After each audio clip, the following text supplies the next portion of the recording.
Oh, didn't see you there. I'm Hayden. Welcome to the AO Mecha Show Live. Yeah, just have Ariel send me a check next week or something, okay? There's no money here, dude.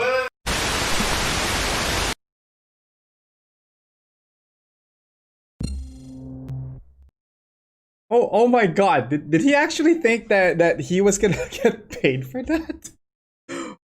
Well, that's our intro for this session, guys. Welcome to another episode of Feature Builder. My name is Ariel Obtanala, and you're watching AO Mecha Live. Tonight we are joined by Hayden Chi, all the way from Vancouver, BC, west side of Canada. Hopefully, you guys are all having a wonderful Saturday night. We're gonna kickstart off things soon, but first of all, thank you so much for tuning in. Let's see, just a quick recap of the last couple episodes on, Thursday I didn't stream. That was the first time I needed a break, but I did put a new track, audio, over at the Audio Ammo playlist. It's an ASMR version of Ghost, and the background art is by Ryan Lau, so go check it out. The description for his socials are on the video. On Wednesday, we finished the we started the Master Grade Buster, and on Monday we finished the MG Epion. More photos of that build to come.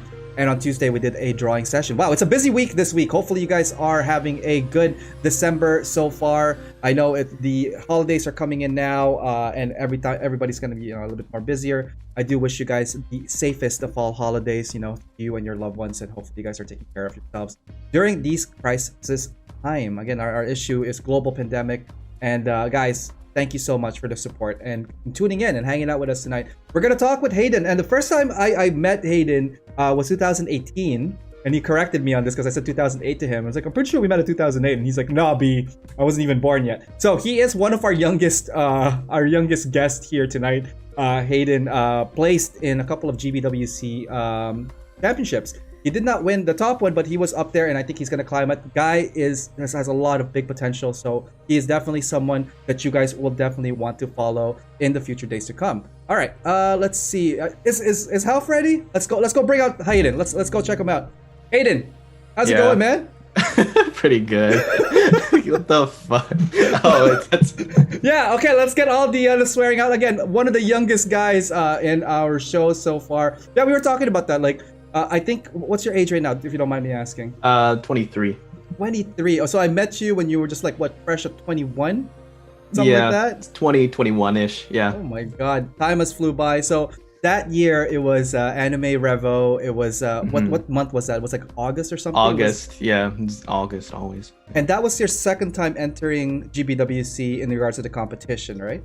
I did online 1 year, so Okay. technically third, but yeah.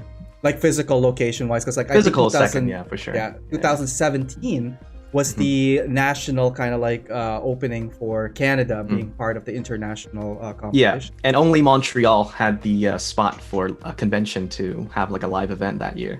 That's true, and I was there as well. I was actually trying to look for photos of us from the event 2018, but like been scrolling through past photos and I can't find anything. I have a few with Derek and the Van Pla team. And we're going to get to the whole community as well. But before we do that and get introductions, again, thank you for coming in. I just want to say hi to everybody that's on our chat here.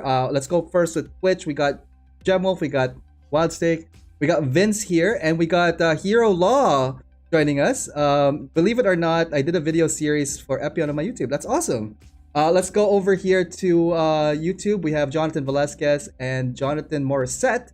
Nicholas Tejada Sanchez. That is our first Nicholas Tejada Sanchez NTS drop of the night. For those of you guys are counting, NTS is joining us about time. Met you! Damn it, hey!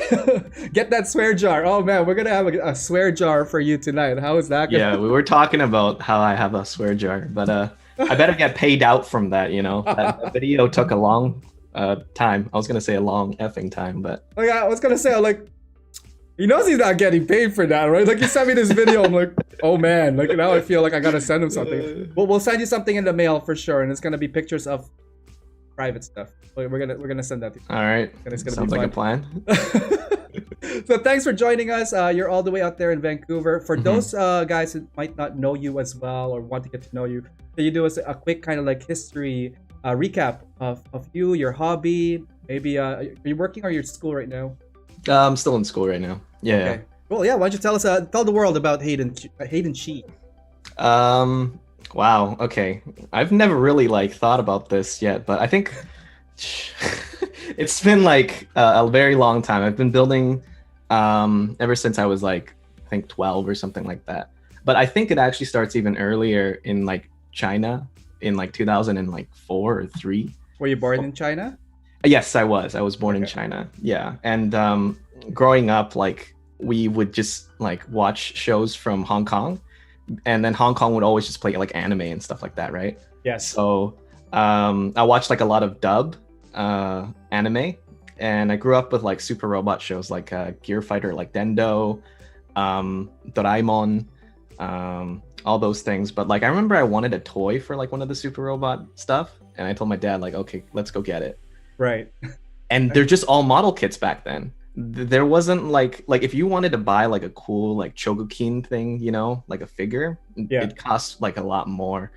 So I just started building it, and then I think when I came here, there was like nothing, right, for like a In short regards to like the show Model or the kits. model kits. Okay. model okay. kits, yeah. No, well, show too, right? Like I started watching like Jimmy Neutron and shit like that.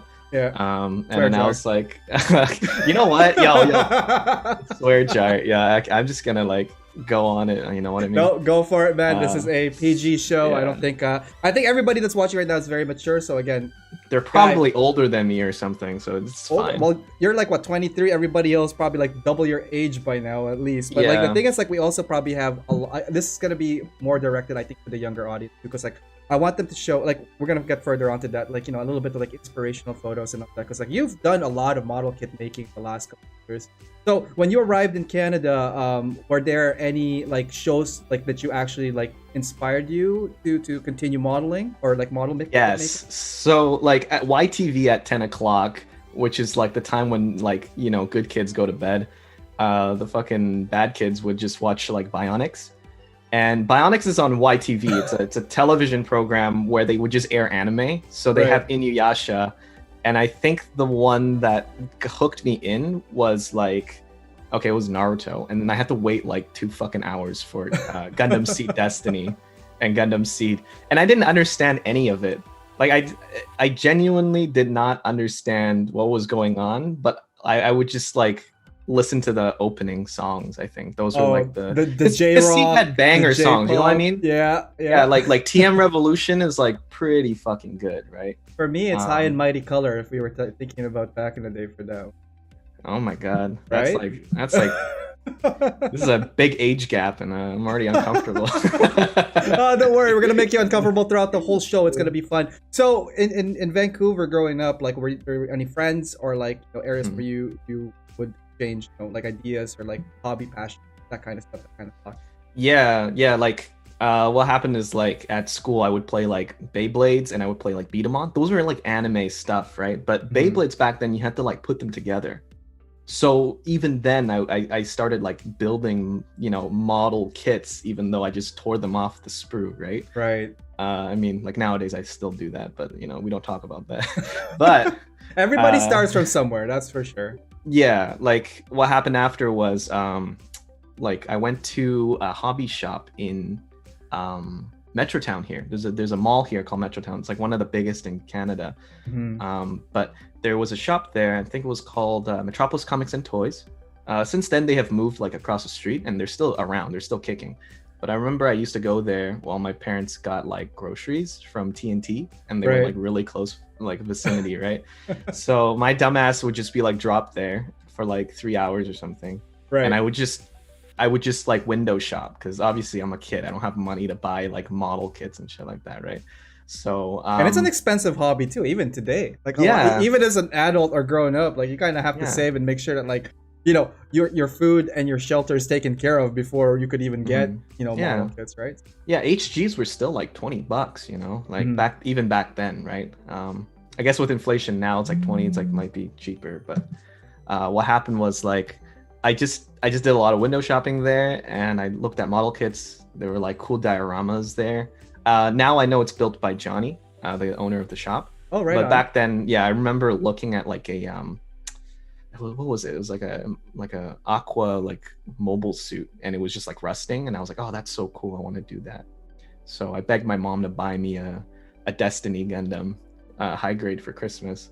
So that's when I started building, and then that was like from a store. And then what happened was, like, when I was living in my apartment back when, we had a flea market near that area too, and I think a lot of like Hong Kong immigrants are like from BC, right?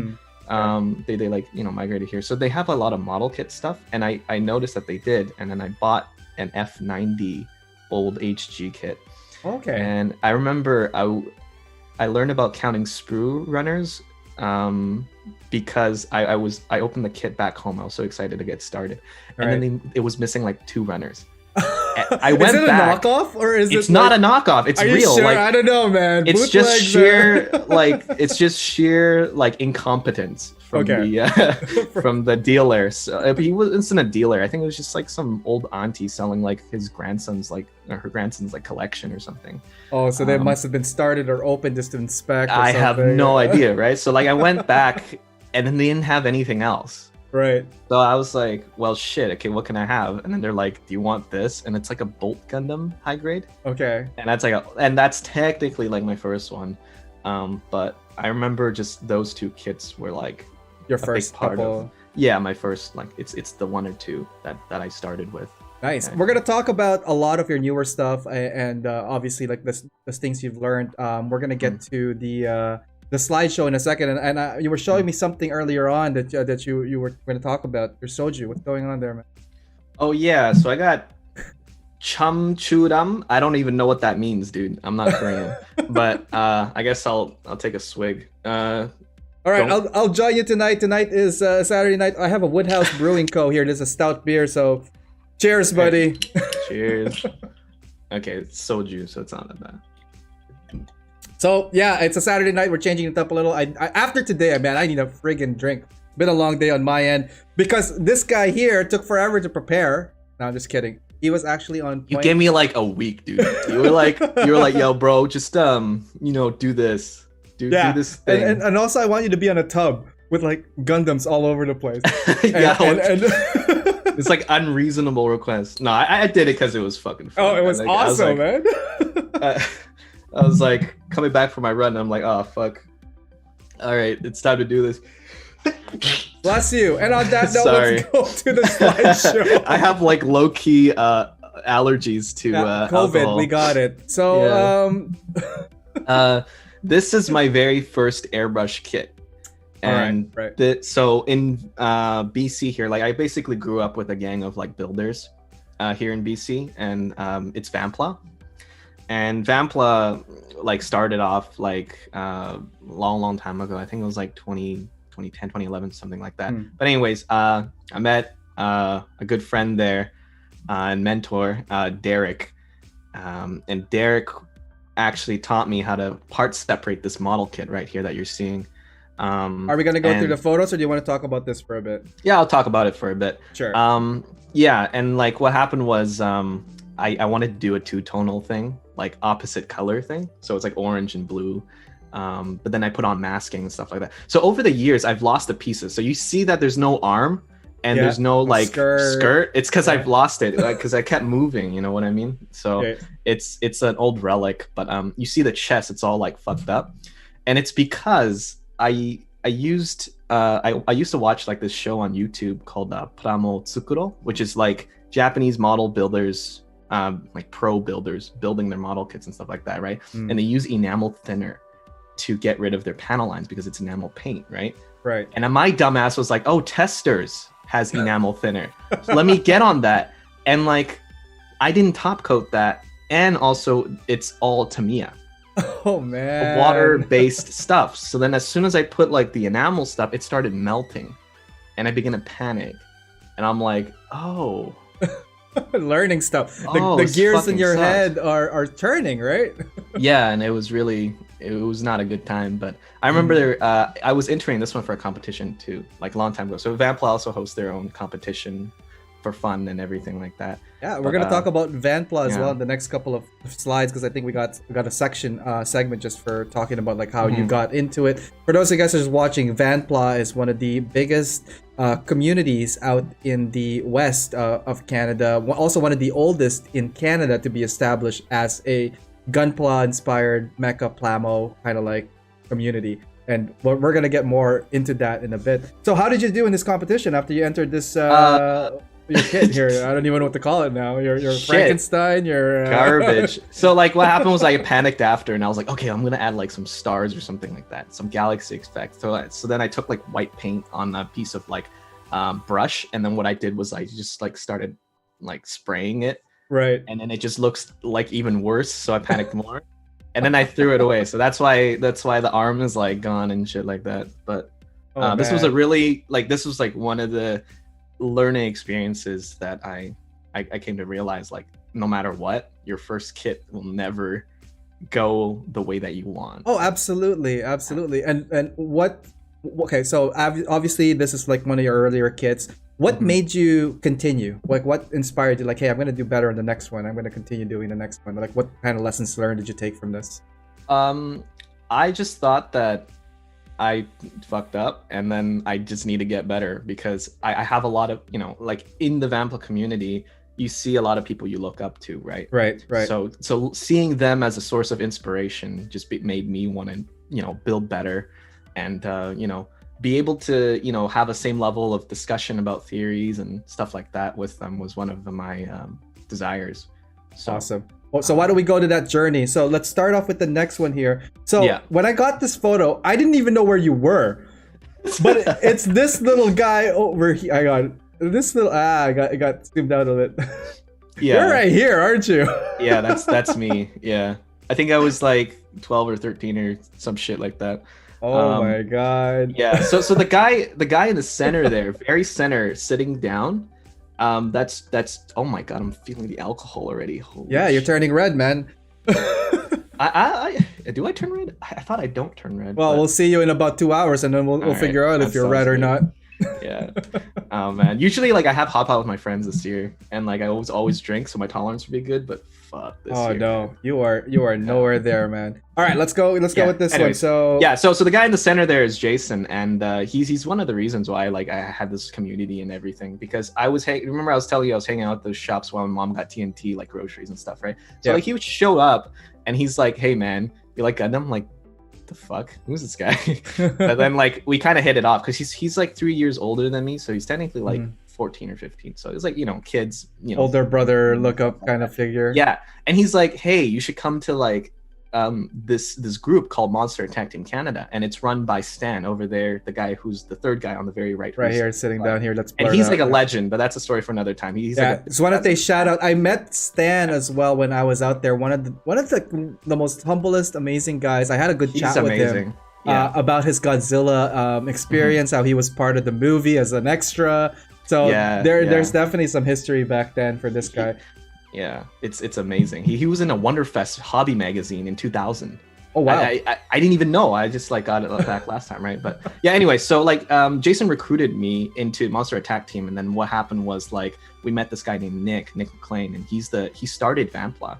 He was like, oh, like I love how we have like a hobby scene here where everyone's like doing Godzilla, planes, tanks, stuff like that. Everyone's into like something different, right? But how do we like narrow it down a little bit? Why don't we make a club that narrows it down? So he made Vampla. And then I joined after like the second meeting, because I kept going to Stan's meetings because I was like, oh, it's pretty chill. Yeah. But Nick started his meetings at the Metrotown food court. Like we didn't have a place for hobby, like sitting down and stuff like that. But yeah, that's what it was. Is that you over there? Yeah, that's me over there. Look, dude, he doesn't look anything like you. Holy, like let's take a look at this. Yeah. It's fucking, oh god, it's embarrassing to have these photos. I shouldn't have given these to you. Oh, I have them now, and now Vampla has them. So all right, so the guy in the middle there, the guy with the middle finger is Derek. So that's Derek. Yeah, that's Derek. Go back one slide if you could. Yeah. Over here, he's like, he's looking at something, and he's actually looking at that kit that I just showed you. Right. He was like, oh yeah, this is not good, but he didn't have the heart to say, right? I'm just some kid, right? So, but he was he He doesn't want to taught break me your like heart. a lot of things. Yeah, he was talking about like how I would mask the model kit GM custom. Like I would put a piece of tape, but if you put too many layers of paint on it, what happens if you remove the masking tape is there's a difference in evenness level of the paint, right? So what you would have to do is either you sand it with like, I don't know, some high grade sandpaper, Right. or you put enough like top coat to cover everything and then sand it down, right? But he was telling me that, and that's one of the first like techniques that I learned. But yeah, I didn't know that moment was captured. That's why I wanted to show it. And then Right that's on. Derek always puts up the middle finger when he was younger. Like I don't know why. Like in Yeah, every okay. single young photo of Derek, he always puts his middle finger up. So I need just to ask him about that after this. But like, yeah, this is to like give bananas, context dude. on this, Derek, again, one of the older members for Vanpla. He's also one of the first guys I met when I traveled to meet Vanpla for Side 6, 2018, and we just hit it off. He's really knowledgeable, especially in the mecha lore, Gundam specific, and painting. He also runs his own like mecha dojo, which like he trains people how to do airbrushing or painting. Everything from 101 all the way to advanced kit bashing, scribing, and all that stuff. So, Yeah, he runs like the boot camp here and teaches a lot of beginners on how to like take it to the next level. Next level. Yeah. So here being next level, let's talk about your. No, this is you now. This is more present. Yeah. This is your current logo. What are we looking at here? Can you tell us about a bit of the logo? This is my name, my Chinese name, and this is one of the best gifts that I ever got, honestly. And it's from Derek. Derek asked me like what my name was, and then I think he got someone from Hong Kong to get like a stamp, like a legit imperial like stamp, right? And it was like hand carved or something like that. But he gave it to me for a gift, and then I made it my logo. So I guess this is what I'll be known as online if I ever do anything. Nice. So thanks, Derek. And speaking of online, I just want to take this time to say hi to everybody that's joining us. Luis is joining us over at Twitch. ¿Cómo estás, mi amigo? Hopefully you guys are having a good day out there in Puerto Rico. Vince is here. I'm the same age as Hayden. All right. Look at you young guns. Young and gunning. There we go. Hero is like, I'm older than Hayden. That's what it does. And they're lolling on some of the comments. Can you drink as much as Hayden? Oh, hopefully not. We'll see how that goes. Over at YouTube, we got Machu and Dragostorm saying, "Hey, Den." I think they're from. I think Dragostorm's Nate or something. I don't know, but right on. I think that they're from Vampla. Simon Lamb is here. Oh my God, Simon Lamb, my boy Simon. Nicholas Sayada Sanchez and Mecha Painter, all former feature builder guests at AO Mecha Lab. Guys, welcome to the show. Let's see here. Some comments from Simon. Yo, and Dragostorm is saying language. Man, fuck you, Dragostorm. Get it off my shit, bro. And Matthew is saying he's already red. Oh man, it's gonna be that kind of show tonight, guys. I guess so. Oh my God, are my jeans that impure? God damn it. And then Mecha Painter, hey man, you like Gunpla? Sounds like a drug dealer. It was. It kind of felt that way, you know? It really did. Yeah. So Dragostorm is Nate. And over at Twitch, we got Freddy was wrong. Freddy out there in the West, how's it going, buddy? And Luis, I drink Coca-Cola. Yeah. All right. Let's continue on with the rest of the slideshow. So, one of the pieces here, like it went jump from like where we were at to where this is now. And this is from a GBWC entry, or is it a local competition? This is a GBWC entry. This one was the one that was done online. Right. And I remember it got third online. And it was right behind Ryan Lau's Sniper Wolf custom, I believe. Wait, you could smell Ryan Lau with this kit right here, man? Yeah, I can smell him, dude. He's like, he's fucking Edmonton doing some shit or something. Anyways, yeah, Ryan got second in that competition. And then I don't know who was first. I don't remember. I think it was Simon, actually. And then Simon represented. Yeah, but like Simon won that, I think, and then Simon won the overall as well. So he won the online, then he won the national thing, and yeah, Simon Zaku that year. But I remember this is the first time where I actually took the liberties to kind of do something different. I think a lot of like things that I built, up to this point were just case studies, right? More like case studies. Right. It's just like I build these kits, kind of learn whether I, an example is like whether I learn I liked appreciating or not, and I don't. Right. And I also did like a lot of like painted like airbrush builds, and then this one is completely hand painted. Wait, Um, completely hand painted, like everything on this one? yeah. Wow, okay. And it wasn't. I didn't use model paints either. I thought that I'm a college student or something like. I was like, nah, this is probably a ripoff, dude. It can't get me. But like, I went to Walmart and I got like craft paints. And Craft paint. You just use like a regular acrylic. yeah, you just go to like the dollar store, dude. You just buy a pack of 10 and bargain for $8 instead of 10, right? But what happened was I went to Daiso as well. We have like a very lucrative like resource pool here in BC for some reason. Yeah, Daiso is like a chain convenience store in Japan, and they expanded here internationally. It's called Omomo now, but back then at Daiso I would pick up like craft paints as well. So this thing was a kit bash that I did, and I didn't even have any plan. I just thought, okay, what was something egregious, right? Something that's uncomfortable, in my opinion. And then I just kind of slapped it together, and hopefully it would resonate with at least some people, right? And I think it looks pretty cool because it's like what it not your typical proportion as well. Like it's not your typical Gundam looking. Yeah. Very Yeah. distinct. Mhm. And we're gonna have a little bit more photos of like the whips on this, but doing the 360 on this, the color scheme. Did you have like this as the original thing in your mind, or were you playing around with different colors? So I really liked Kondo Kazuhisa's stuff. Mhm. He's a mecha designer. If you guys don't know, he did a bunch of stuff for Gundam when they like first did their shows and stuff. But he also wrote his own manga. It's called like Revival of Xeon. You guys should check it out. Yep. Yep, that one is a good read. There's a new guy who like posts on like websites and stuff. It's called like Zimmerit.mo or something like that. Anyways, he did like a whole review on that thing. But this is based on Kondo and Kobayashi's stuff as well, Makoto Kobayashi. I really like the piping on this one. Like the texturing of the armor looks very, very classic to that look. Like you've seen those 80s like kind of like almost watercolory, grungy, egregious. Yeah. I was trying to go for like a water kind of ethereal, look, right? It is. I think if I think about it, I think it is about like the night, like back, nighttime, or like there's like a red sun or something like that. Right.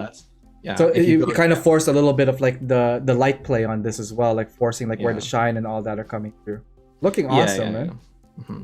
And here's a little bit more of that view. Again, almost at every angle looks really, really good in regards to like the detailing. You definitely have, surpassed your previous kit that you showed us. I think anyone in the chat would have. I mean, like, don't even, get back on that one. But yeah, I had a really good time building this. I think this is one of the smoothest projects that I've ever had. And it's just because there's no expectation, there's no plan. Every time I look at someone else's line art, I'm like, oh, I have to replicate that piece to that exact specification, right? But I didn't care. The ones for those guys who are like wondering, this is an example of the image of the artist that we were talking about earlier. This mobile suit's called the Goblin, and it's Kazuhisa Kondo's original work. But you could see the egregious proportions, right? The Zimmerit, even though it doesn't make any logical sense, right? But from like an artistic standpoint, you can see it as like, oh, it's something that's very realistic, but you don't think too much about it, right? And I think there's some joy in thinking that these things aren't technically real, but they just gotta look cool, right? Yeah, absolutely. And they're looking really well as well. Like the detail on this, if I just could like point it out, the skirt on that one is all like almost like a signature, as well as like that texture that you see. Yeah, the iron casted texture on the shoulders, because it's to signify like, I guess, mass production, right?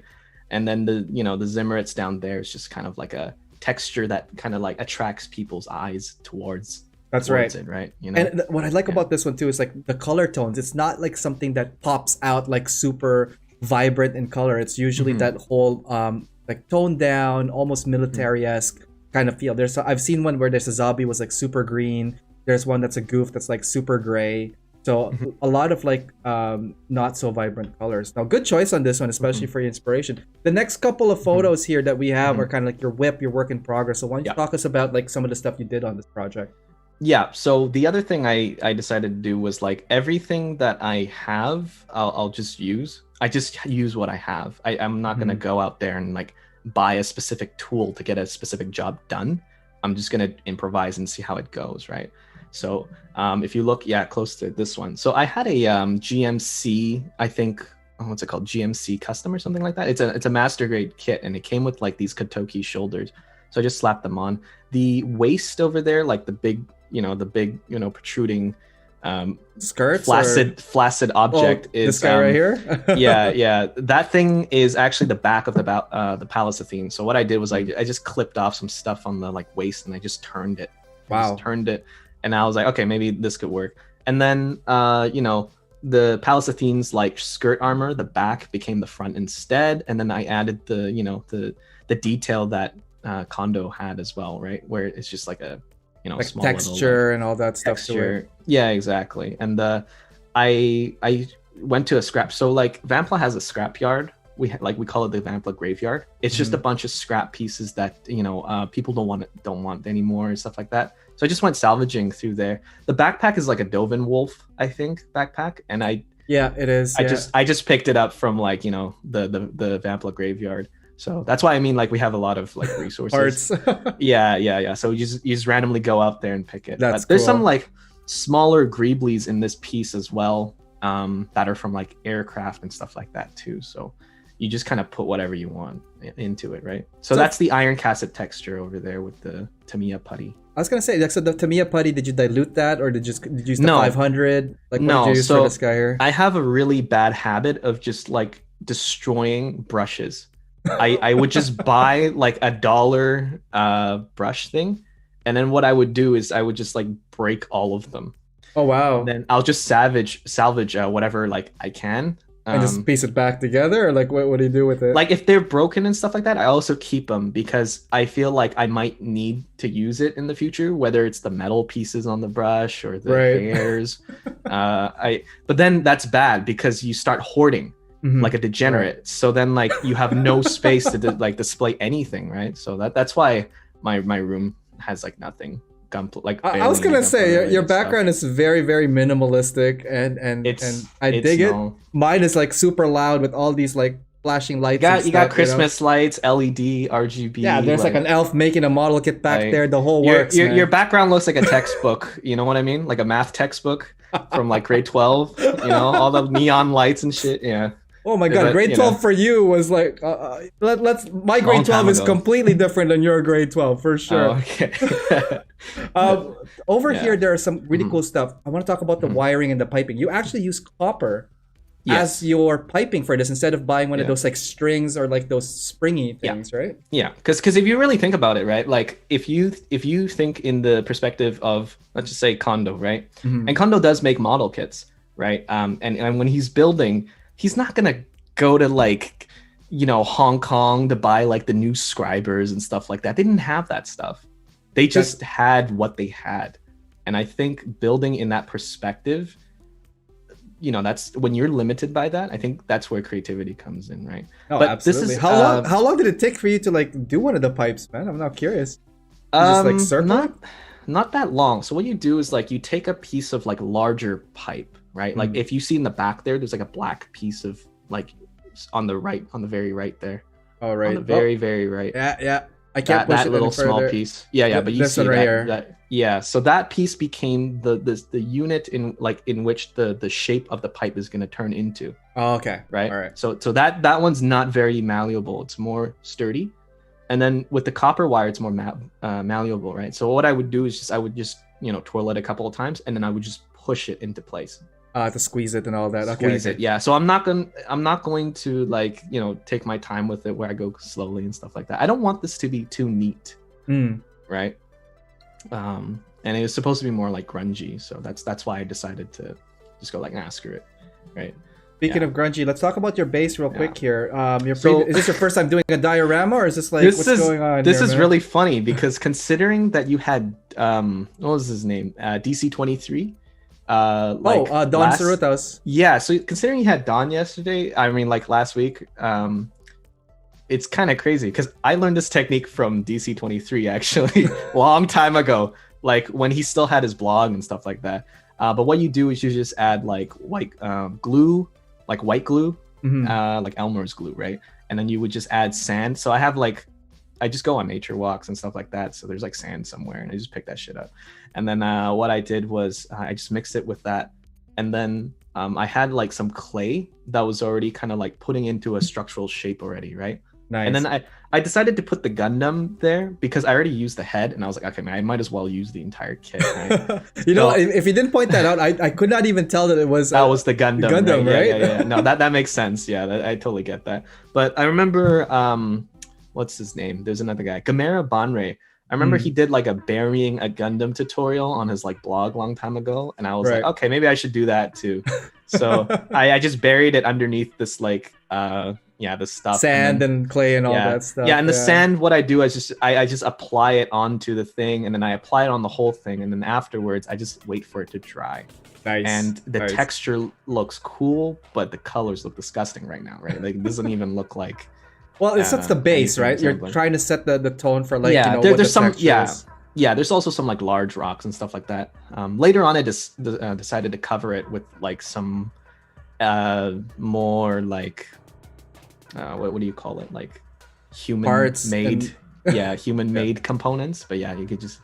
So why don't we go through that? Like right now, this is your first pass through from the looks of it. Like, with so that has been color. Black based, and this is my standard like thing now that I usually do. I just black base everything, and this is well, I guess if you really technically I think about it, this isn't really fully hand painted. This is black Walmart flat primer, like Rust-Aronium shit. I don't Krylon or whatever that brand is that we have. Yeah, Krylon garbage. Krylon. Yeah. I just put a flat black Krylon on that, and I just wait for it to like dry up. And then I was like, okay, all right, let's see what we can, do with this, right? Yeah. While that is drying up, why don't we go say hi to everybody on Twitch and YouTube. Over at Twitch here. From Hero Law, I used to be on a forum called Mecha Lounge, but it's not around anymore. Okay, that's a little bit out there. And then from Louise, Handbrush, cool. I almost tried to finish my high grade Gabali because he's working on his. And you mentioned earlier on about hand brushing, so that's awesome. Over at YouTube, we got a lot more people here. Let's see here. From Dragostorm, is this going to be the first drunken interview? Probably. You know what? I'd take a shot to that. From Darren SL Lee, haha, the finger. Matthew, damn, he got Doraemon bangs going on. Yep. Dude, I'm ordering a razor like next week, and I'm probably gonna shave myself bald. I'm very sick of this like long hair. I just did a quick cut before the show as well. Jonathan Morissette, yeah, Simon with the Saku.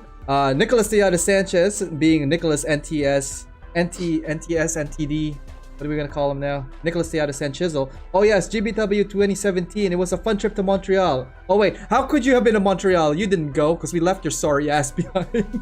Oh, did he? Did you? Oh my god. No, I didn't know him at the time. Well, that well, but like it was just kind of like a running joke between us. I really like those cables. Cool build. Also joining us tonight, Bro Builder Brian Denklau over in New York. Just want to say a shout out to you, man. How's it going? And thanks for tuning in. He's saying, "Ooh, thanks nice." The Zamerit. Sorry, Zamerit. Yeah. Yeah, Choco Falcon is also joining us all the way from Singapore. Interesting proportion. I'm digging it. Simon Lam. So you created an electromagnetic coil. With the copper. Yo, like no lie, I think I could set that shit on fire. give me like 5 years, I'll set it on fire. I'll post it on YouTube. Oh man, NTS is saying I like that copper idea. And then Simon Lamb, if you actually get soil, sand, or dirt from the environment, make sure you microwave them to kill bacteria. NTS, you know me. Yeah, I know you. I also know Bro Builder. What's up? Okay, let's continue on this. This thing's starting to hit me. This thing's like 8-point-something%. What the fuck, dude? I'm drinking 12, man. I'm already down half a bottle, man. Hey, relax, kid. Oh wait, you're old. Oh. Let me tell you here, you little shit. Fuck, dude.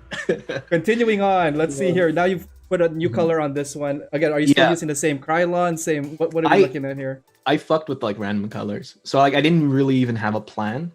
What I did was like I added that's a piece of pla plate right there, the flat piece over there, and those random pieces are just like random copper that I had, and I also had like random greeblies from like airplanes. Right. Because we also have IPMS here as well, right? The International Plastic Modeling Society, and they're very focused on technical skills and more so military model kits, right? And usually I go to their flea market or their swap meet, and then at the end of the day, they have like nothing. They just need to get rid of it. So sometimes they would just give stuff out for free. So if you guys are like in the IPMS like area, just be a poor person, just try to beg for parts, okay? Just scrapple. That's what I did, and it fucking worked out. He was like, "Hey kid, you want some of this?" I'm like, "Okay, sure." Again, man, you're easily coerced, man. Hey, I got some plastic for you, kid. Yeah, it's always there's always like a white van pulling up somewhere every time these things happen. But yeah, what happened was basically that. And the red, what I decided to do was like I didn't have a plan. I think I just went for red because I felt like it. I honestly don't have a plan, but yeah, well, we could continue. Yeah. Why don't we go take a look at the next one? So you've put the red base now. You've covered it again with the darker color, like the another one coat of black. Yeah, I think the black and the white actually. Okay. I think I remember my thought process now. So the white is actually like the first that I went on, like I put on top of the black, and that way the red can pop out more. Right. That's why I did the white. So later, my Ifrit Schneid in the thumbnail that you guys probably seen from the ads and stuff like that, that is based on this technique as well. Right on. Yeah, so the truck there, that's another project that I scrapped a long time ago, but that's a 1/144 scale truck the truck itself? built. Yeah, this is completely scratch build truck that I made back then. What? And, that is impressive, man. I didn't prime it yet or anything. It's like I put on the black, I think, because I think I accidentally dunked it in a wash or something. And that's why it turns out looking like shit in this photo. But what happened was this thing was supposed to like pair up with a high gog, and it's based on the what's that sad 0080 movie called, or TV show? Sad 0080? Mr. Hamburger Man. What's that one called? War in the Pocket. That's 0083. That's 80. 0080 is War in the... Yes. Stardust Memories 83. Right. Yeah. Come on, I'm younger than you. You should know. Hey, you shut your face, man. Yeah. That's the truck that will never see the light. I think I have it like actually right beside me, but I haven't touched it. So yeah, the Gundam afterwards, after I kit bashed everything and I felt it was like right, I just put on a Walmart flat black coat. Yeah. Nice. So what at this point you're still using, like, did you ever invest on higher like artist quality materials, or is this like still? Yeah, I'm a shill for Mr. Hobby now. Because they make really vibrant, nice colors, and they spray on really nice. But generally, I think from like right now, how I feel is that I think I'm just gonna use it to base coat things. It's coming together. My question on this, like, how was it on the pipes? Because it's metal, right? Like, it's Rust-Aronium. So it's gonna go right on metal. It works on metal. It works on metal. So like, you know, a lot of people, I think in you know, their own communities have like their own ideals of like what works, what doesn't. Right. Nah, this shit works, bro. Like, like it works. If I, you know, I don't have problems or something like that, then I'm good.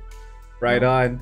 And that's awesome. More photos to come, guys. I think we're gonna say hi to everybody on the chat real quick, and then we're gonna do a quick break. But why don't we pull out real quick here? Let's take a look at what's going on at the chats here.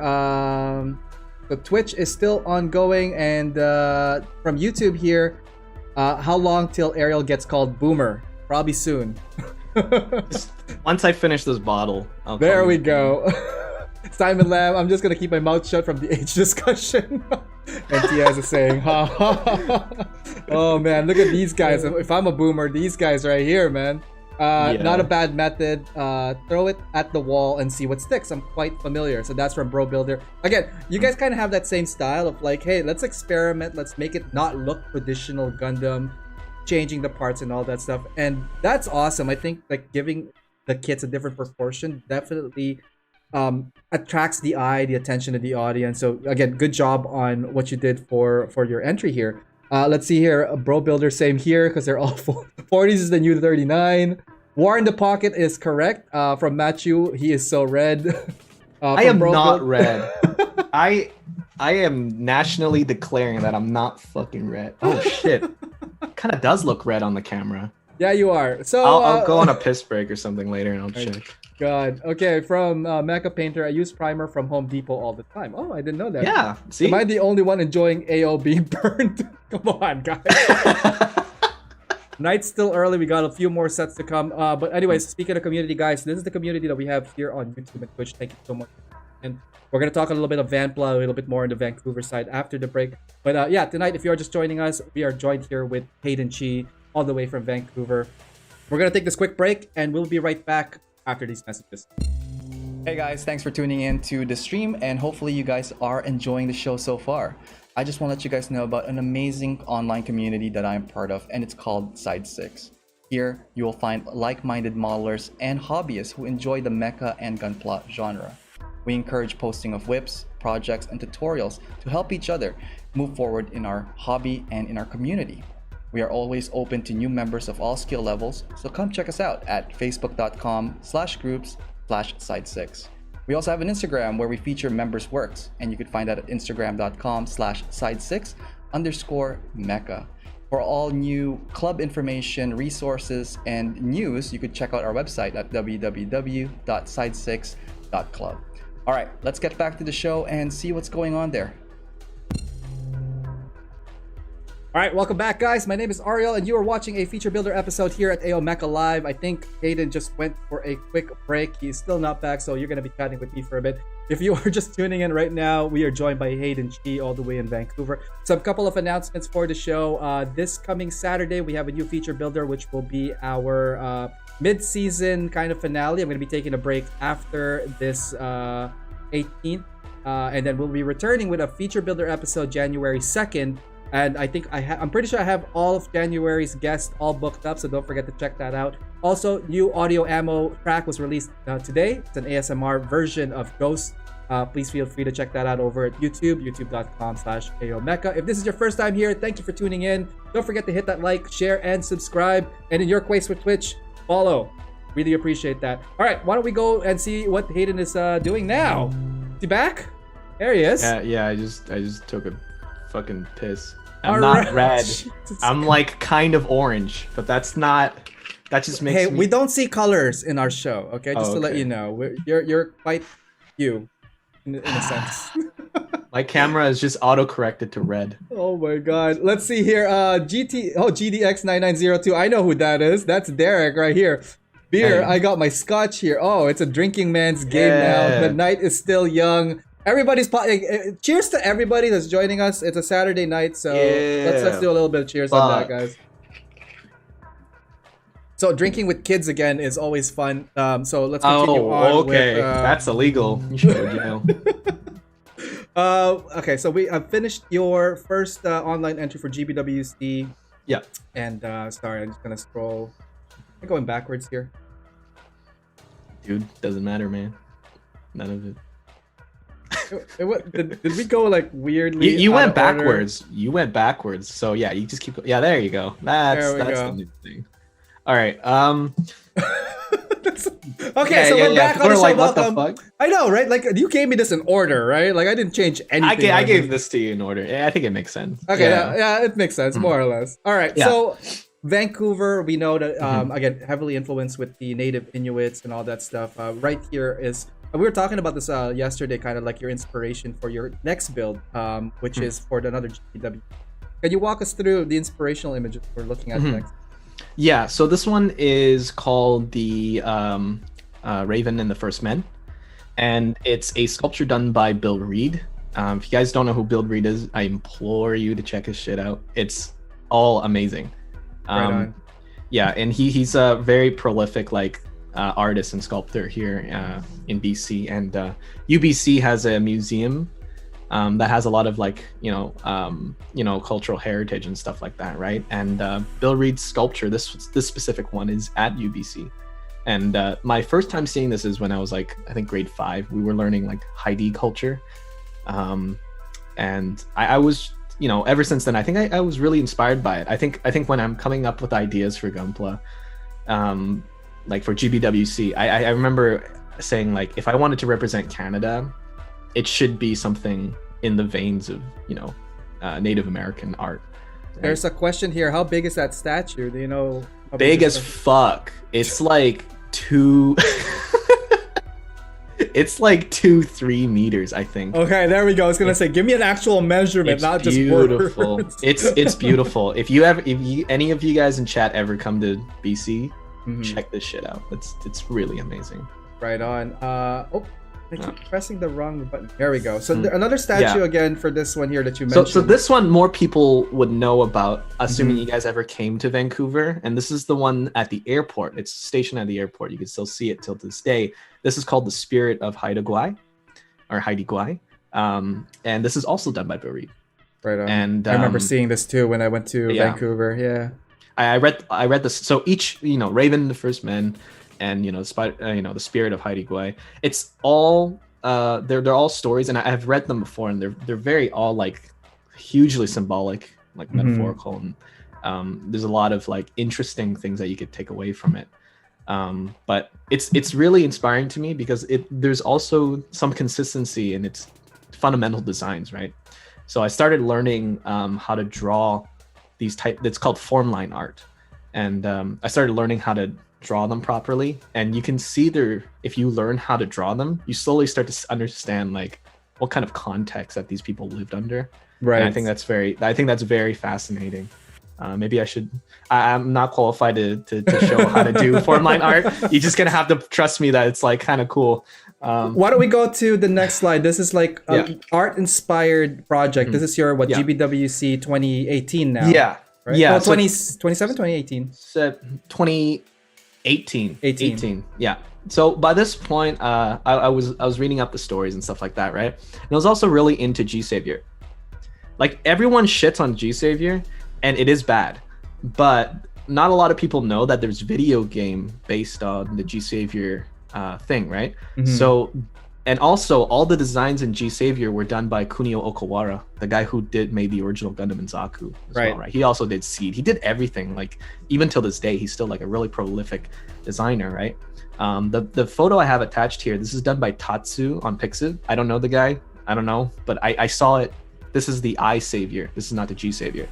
The I Savior is more of like a hyper turbo chicken that is really scrawny, but it just like has a lot of jet engine and packs, and that reminds me of like Wings, right? Right. So I really dig the design, and I started scratch building it.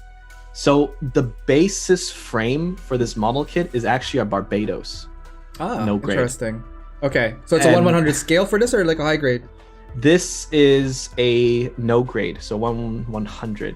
1/100 scale. Yeah, Okay. It's the 1/100 Barbados, whatever. Barbados, as Nicholas Theodos. I don't know how to say it really. I'm gonna call it the Barbados. Stupid Barbados. Barbies. There we go. For orphans or whatever. Anyways, so it's just like, So I started modifying everything, and because I Savior is so different from like a lot of the, traditional Gundam stuff, I had to kind of do like a lot of major modification. So the head here is the O Gundam.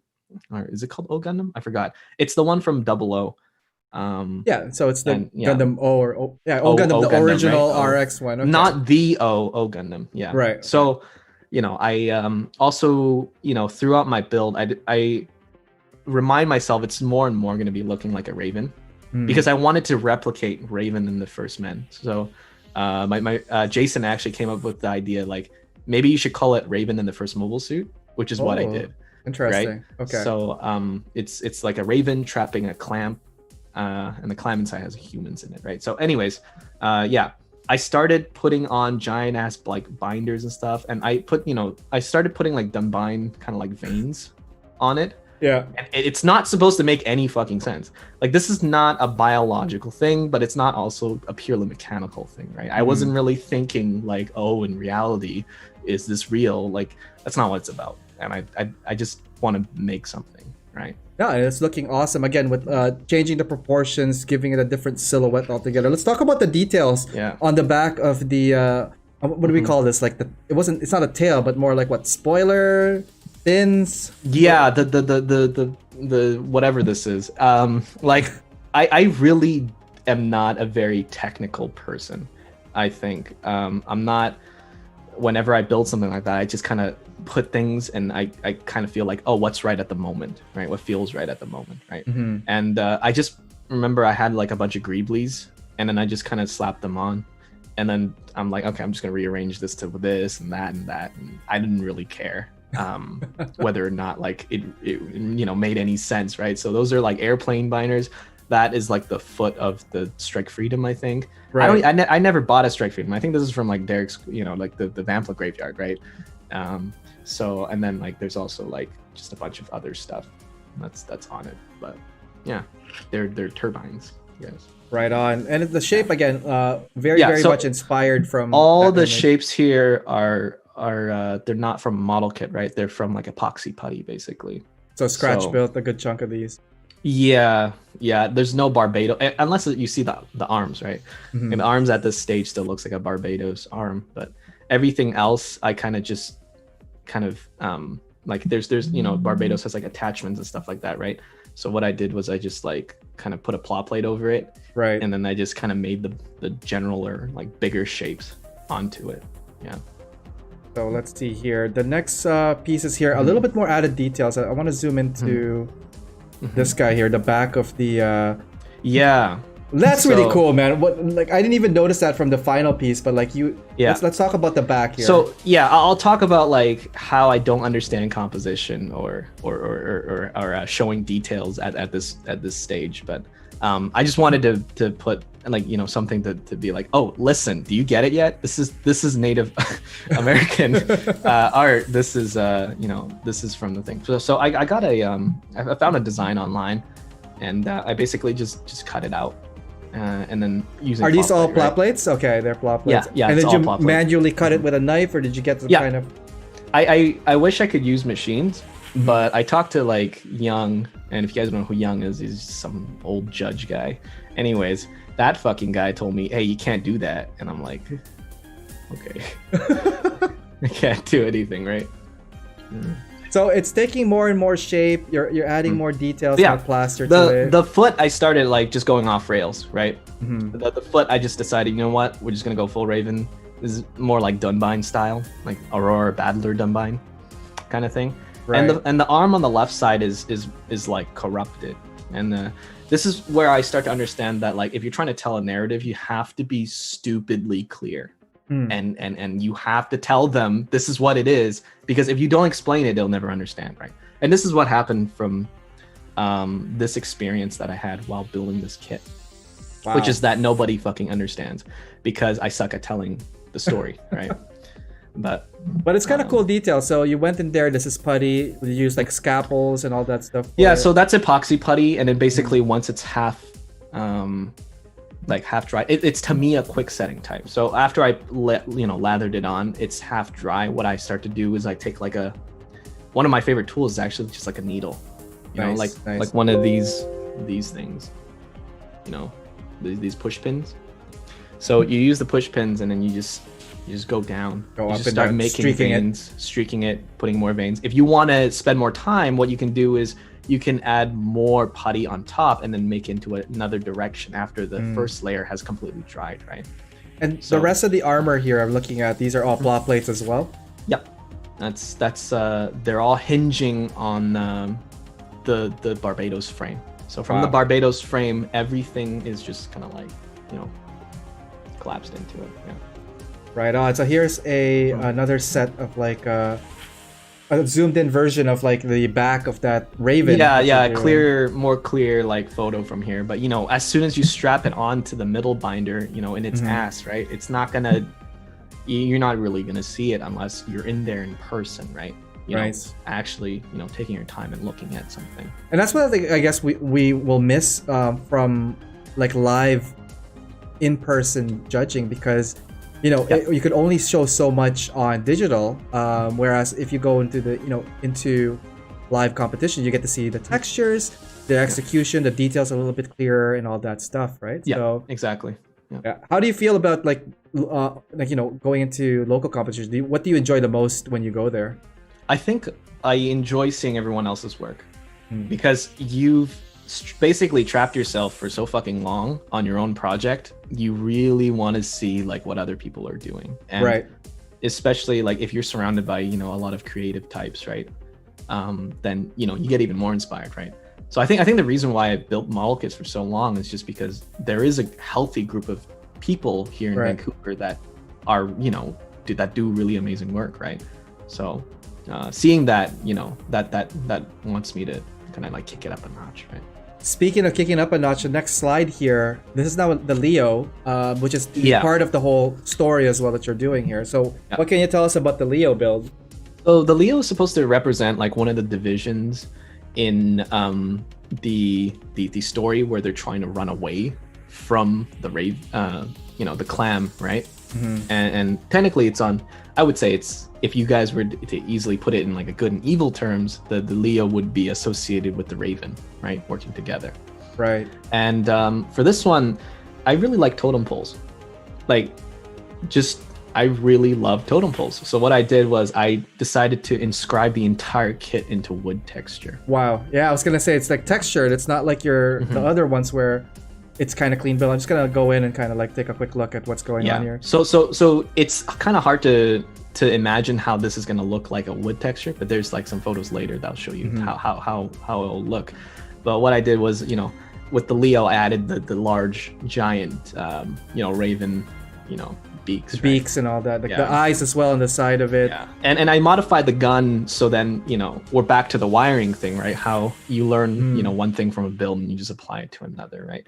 So that's just another piece of wire that's thicker, but it's still malleable, right? It's not copper exactly. I think it's aluminum. Yeah, but anyway, from the looks of it. You just wrap it, and then you strap it onto a. I don't even know what that piece is in the backpack, honestly, dude. Like I was just like, let me just find something cylindrical. You know what I mean? He's holding a vacuum, man. That's what's happening. He's holding a vacuum flamethrower thing. But yeah. Let's talk about your wood texturing here. I really was very impressed when I saw this because it felt like it's natural wood. Like, what are some of the lessons learned, and like what can you tell us about your technique when you were applying it for this? I think colors like matter a lot. I think if you have the right combination of colors, you can trick anyone into anything. I guess the more realistic, the step up to realistic colors, also having a texture that can supplement that illusion as well, right? So for this one, what I did was I did a black base under everything because I know that I'm just going to be dry brushing. So I'm not going to, I'm also going to apply a base coat, but the thing is you can't hit every like nook and cranny and crevice, right? Once you started creating texture where it goes kind of like zigzag up and down, right? Right, yeah. So what I did was I used the Walmart flat black, I still have it with me. I use it sparingly, and I still have it. And I just, pop black over the entire thing. And then what happens is I mixed the right colors of brown. And if I remember correctly, this is actually still craft paint as well. Craft paint. So yeah, there was a question over there at Twitch, asking what kind of paint you used for it. Craft paint. It's craft paint. It's craft Basically, paint. if you know anything about like color theory and color mixing, how everything works is just that every single color conceivable is just made with 5 colors. Well, technically 3 and like two tonal changes, right? So it's just red, yellow, blue, black, and white, right? I'm kind of tipsy. I don't remember exactly, but you have the 5 colors, and then you just tune in and you just kind of mix, and you take your time, go watch an anime or some shit, and eventually you'll get the right color that you're looking for. If you don't know how to make brown, just Google how to mix brown on Google, and the reason why people use hobby paints is because the pigments are so much more more fine, right? And it's a lot. Did you thin it out as well, or like when you mix it? No, I don't fucking do that. I don't do that because I dry brush these coats on using the hobby craft paint. So I can spare my water, okay? Like I can put my water into good use, like drinking or something, but not for right on. The details looking really well again here. They're all hand painted at this time still? Yeah, so the Raven's a little bit different. What I mean by that is like the base color, the purple, and I think only the purple, was airbrushed because it's to save time. I'm not gonna like, you know, use my tiny brush that I have and just like, take my time with, every little thing. I was working under a deadline, and I think working under a deadline makes me want to like, push me to do things, right? Get more focus and get stuff done. yeah, exactly. So knowing that I am on a time crunch, I went to Derek's place because I don't have a spray booth. I could set one up, but I not really. What I did was like I just went to Derek's like little nice booth Booth and area. I just painted everything there. Yeah, I added like these basic colors are basically just they're airbrushed, and then from there on, I started adding oil paints to them to dirty it up a little bit. And I think this is my first time, I think this is actually my first time working with oils. Okay. And I've come to really love them over time, but I did a shit job with this one. But I did learn a lot, and I think that's what's so important. What are some of the points you did learn from it? You could I have to rub it a lot more. Like if you just put black on top of, if you just like smear black on top of a piece of kit, right, and you try to like remove it, what happens is like you still have that faint smudge, right? And you really need to take your time, be delicate with oil paints. They're really powerful, and I think I've been using like spirits as well recently to do washes with them, and I think oil paints can have they have a huge potential. They can I think they can replicate like any weathering technique. Sorry, I went too far there. The next ones here after with the oil painting, again, very very interesting technique because like not a lot of people I guess lean on that, because like most of the people that we know in the community would just be like spray can, primer, airbrush, acrylic, base paints, be it water based or lacquer thinner. But yours is like it's coming along. A lot of it is hand painted. I love also the color contrast on this. Were you going for any type of color theme for it? Yeah, I was basically out of ideas at that point. And I was like, hey, you know what's cool? Titans. And then that's why it's in Titans colors. There's no deep lore behind why I chose those colors. Titan's dark. And a crow is also dark. So there's a whole bunch of dark colors. I don't want to use black. Black is a very strong color that can really just like, if you guys ever paint black, by the way, make sure to use like really dark midnight blue or something like that. Don't not 100% like pure black or whatever, like black primer. It's a bit too strong. Yeah. Tell us a little bit about the base. What's going on there, man? All right, so I'm making the clam, and there's no kit that ever resembles a clam.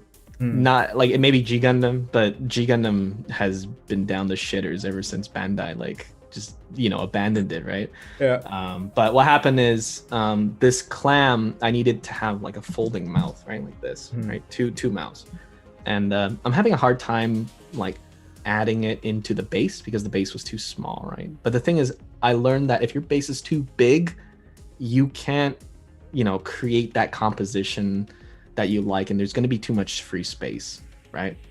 And noticing from the details here, there's a lot of very distinct details. Again, you're probably from the scrap. I could see the meteor unit being like the biggest part. So there. It's sitting on top of a bin, right? That bin is the graveyard. Oh, I just went to the graveyard and I got these random pieces. Some guy threw away like what is that? The strike meteor unit?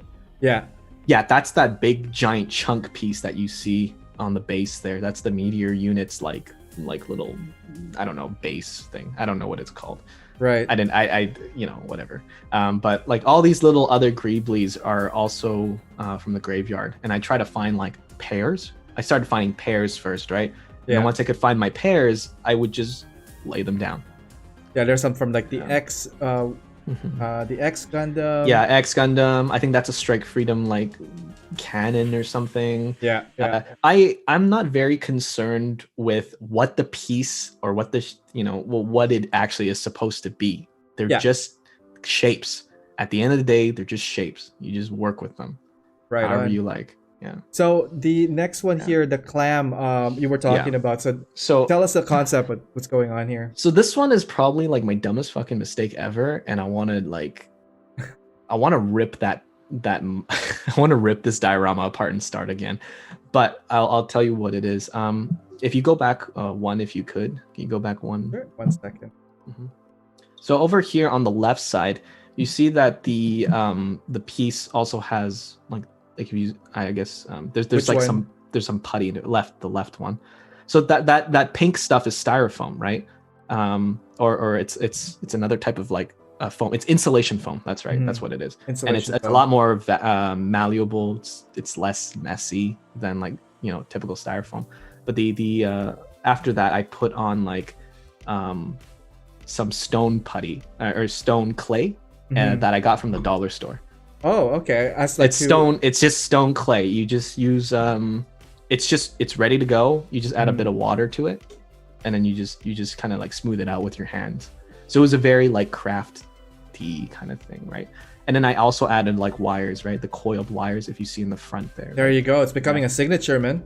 Yeah. So it's everywhere. It's kind of like embedded in that, and that's just like my lazy way of adding details. But Star Wars is the same thing basically. It works. Yeah. So back to the clam here. Yeah. So the clam, the interior was actually kind of looking hollow, and what I decided to do was add a bunch of Gundam heads inside. So this is what I mean by the issue with like my incompetence with composition, is that the pieces, you can't see them on camera. You can't, like, I took a photo, right, of this. I'm showing you this, right? You get to see the big SD Gundam Death Scythe head that you see in the front there, right? But inside all of it are like disgusting heads that are also LED'd. Their eyes are actually LED'd. They're all hooked up and stuff, ready to go. Wait, this actually has lights? Because like in the photos I've seen, it didn't have them. Yeah. So let me get on to that. So this is what happened. This is my dumbass fucking mistake. What happened was, the GM is going to be consumed, right? And the visors are supposed to light up as well, and the eyes are supposed to light up as well. Everything was supposed to light up in there. And I got this LED which turns like red, then it turns through the rainbow colors. Multiple basically. colors, right? Yeah. Right. It's a spectrum kind of thing, right? It's really cool. My dumbass didn't fucking wire in any resistors, thinking it could last like 3 days. So what happened was I brought it to this show. It's like fucking amazing for the first like 2 seconds, and then it just fucking dies. Like the fuse blows, it blows out. I got too much shit. I didn't even put on any resistors, and then it just all the LEDs died. Oh off. No! And I was under a time crunch, and I was like, I'm not gonna get fucking resistors. It can't be that bad. Yeah. Well, obviously, I didn't do any electronics, right? So that's why. Oh man, so are we still in the same sequence here? The legs, we're gonna talk about the rest of the body, the main body. Yeah, legs is just like the legs are basically scratch built to smoothen out on the side, and then I just added 2 pieces that clamp it together like a sandwich. So one of them is the heavy arms, and the other piece I think is like a Strike Freedom. Oh, and then you could see like mini weld lines on it. It's not supposed to make any like coherent sense. I think I was just putting there for detail. But that's the final product over there. This the next one here really is what got me, because like we didn't get a chance to see this fully. For those of you guys that are watching the GBWC back in like 2018, like these are some of the details that I don't think we got the chance to see, because all we saw was the mouth opening like so and so. So if we take a look at this real quick, very, very interesting choice of colors, number one, contrasting and all that stuff. But like I love the details that you put here, where we have a little bit of like that sand, that earth, and then you have it with something cold, which is the metal pieces, the little giblets from like parts. These are just armor parts. Like right here, if you didn't know what it was before all of this, like you would not even be able to tell that that's from like the X Gundam, double X wing, and parts from the meteor system. So again, good job on this one. There's also that broken hand arm that you were talking about with all that like. So right? the idea was that it would be grabbing something. And the clam itself would like manifest a type of like disgusting goo, that would eventually envelop the Raven, right? Which is why the arm is infested, right? But the issue is I didn't add those type of details onto the rest of the clam, so the details and the story I'm trying to tell is inconsistent, right? And that's why and also I also put a lot of detail into things that must be hidden from the camera. So that means that you can't actually see it unless you're there in person to actually see that there are Gundam heads in there that are like demonic looking, and you know, that there's like a raven symbol on the back of like the Eye Savior's ass, right? So this one here is one of the official photos we got from GBWC 2018. Yeah. Again, we could only see obviously the front of it. Like you have the main figure at the background, and we have, you know, the Leo and the GM trying to escape. But you're right, there's like additional details on the ground. I pulled up some images as well that I found online from Facebook. Again, similar kind of pose in a way, like where it's like dead on. But what I liked about this one though, just to comment on that, is like your play on tones, especially with the gradation of like light play and all that stuff. So obviously the lighter part on the top, and then you have like the shadow play at the bottom and all that. With those lights, because of the shadow, man, that would have been sick. Did you end up trying it, like do another photo of it with all the LEDs, or is it too far gone, like built in? I don't keep my GBWC entries as that. I don't have space. If I did have space, I don't think I would have kept it either, because it's just gonna collect dust, right? So what I did instead was just I put them in hobby shops that I liked, right? Where's this sitting right now then? So this one's sitting at ages 3 and up, and it's just chilling there. Nice. I'll come in once in a while, maybe to take a look at it again. I think one day what I will do is actually break the shells back, the clams back, and then reintegrate the LEDs, because I already have the switch module in there as well. I also have the fucking the battery cover, right? Can you make it so that's dedicated like with an AC power source instead? Yeah, so that's what I was looking into as well back then, and I think someone reminded me to be like, hey man, you could just use like a USB, right? Yeah, and I'm just like, connect it that way. And I'm like, yo, I don't know any of this, you know? So now I know, right? But, awesome. Well, congrats. Where did you place, by the way, on GBWC for that? Third, right? For that particular, or second now? I came in second for Canada, so I did get that trophy, and Sorry, let me just go back a little quick here. Yeah. But this is second place. Second place, 2018 Canada GBWC. But right on. Man, that trophy. Have you ever felt the trophy? I touched Nicholas Teata Sanchez. Okay, it's like, what do you think? It's like plastic, It's right? plastic, yeah. It's dude, what the fuck, man? I was expecting something more. Like it's chocolate inside. I want it to feel heavy all over, but what they did was these lazy piece of Bandai shit. They just put like weight on the bottom to make it feel heavy. It's just a plastic model kit, guys. If you guys never touched a GBWC trophy, it's just plastic. Like, I think the ones in Japan, like when you actually get for a second place World Cup, then it's like metal. More of like the real metal, yeah. But I can tell it's like casted on a runner, you know what I mean? Like undergated or some shit. It's also chrome, depending on which place you're gonna be at. So, again, congratulations on your 2018 build. Moving on to the next one, again, you're thinking bigger for the next one. Like that's what we were looking at. Some of the sketches here, can you walk us through what's going on? Yeah, so this is 2019. And by this point, I wanted to switch things up, because I feel like if I work on the same thing, I'm just gonna get really like bored. So what I did was like decided to be like, okay, maybe let's go for a bit of realism. Let's go away from the native tales, and let's talk about something that could possibly exist, or at the best of. Because at the end of the day, like bipedal walking robots is the dumbest shit anyone has ever heard. Okay, like just stick to a tank. Okay. But these are sketches that I drew on a whim while I was working part-time in my job, and there was like nobody there that day, so I just got bored. I had printer paper, and I just kind of sketched it out. I was like, okay, what if I do this? What if I do that? So what this is basically a bunch of Xeon soldiers repurposing as like a mini, like in this universe that I created, it's like a mini Zaku that's short and stubby, but it can also carry on a lot of weight, right? Kind of like we're gonna go to that photo now, just so that we could get the reference. So this is your starting whip for your GBWC 2019 entry. Yeah. So at the same time, I always wanted to make things egregious, right? I don't want to stick with the traditional proportions. I think that's really, really boring, in my opinion. So what I wanted to do was just do something that was really weird. So I started off with like the Zaku like that, and I'm like, okay, this is definitely not gonna work out, because I want to add.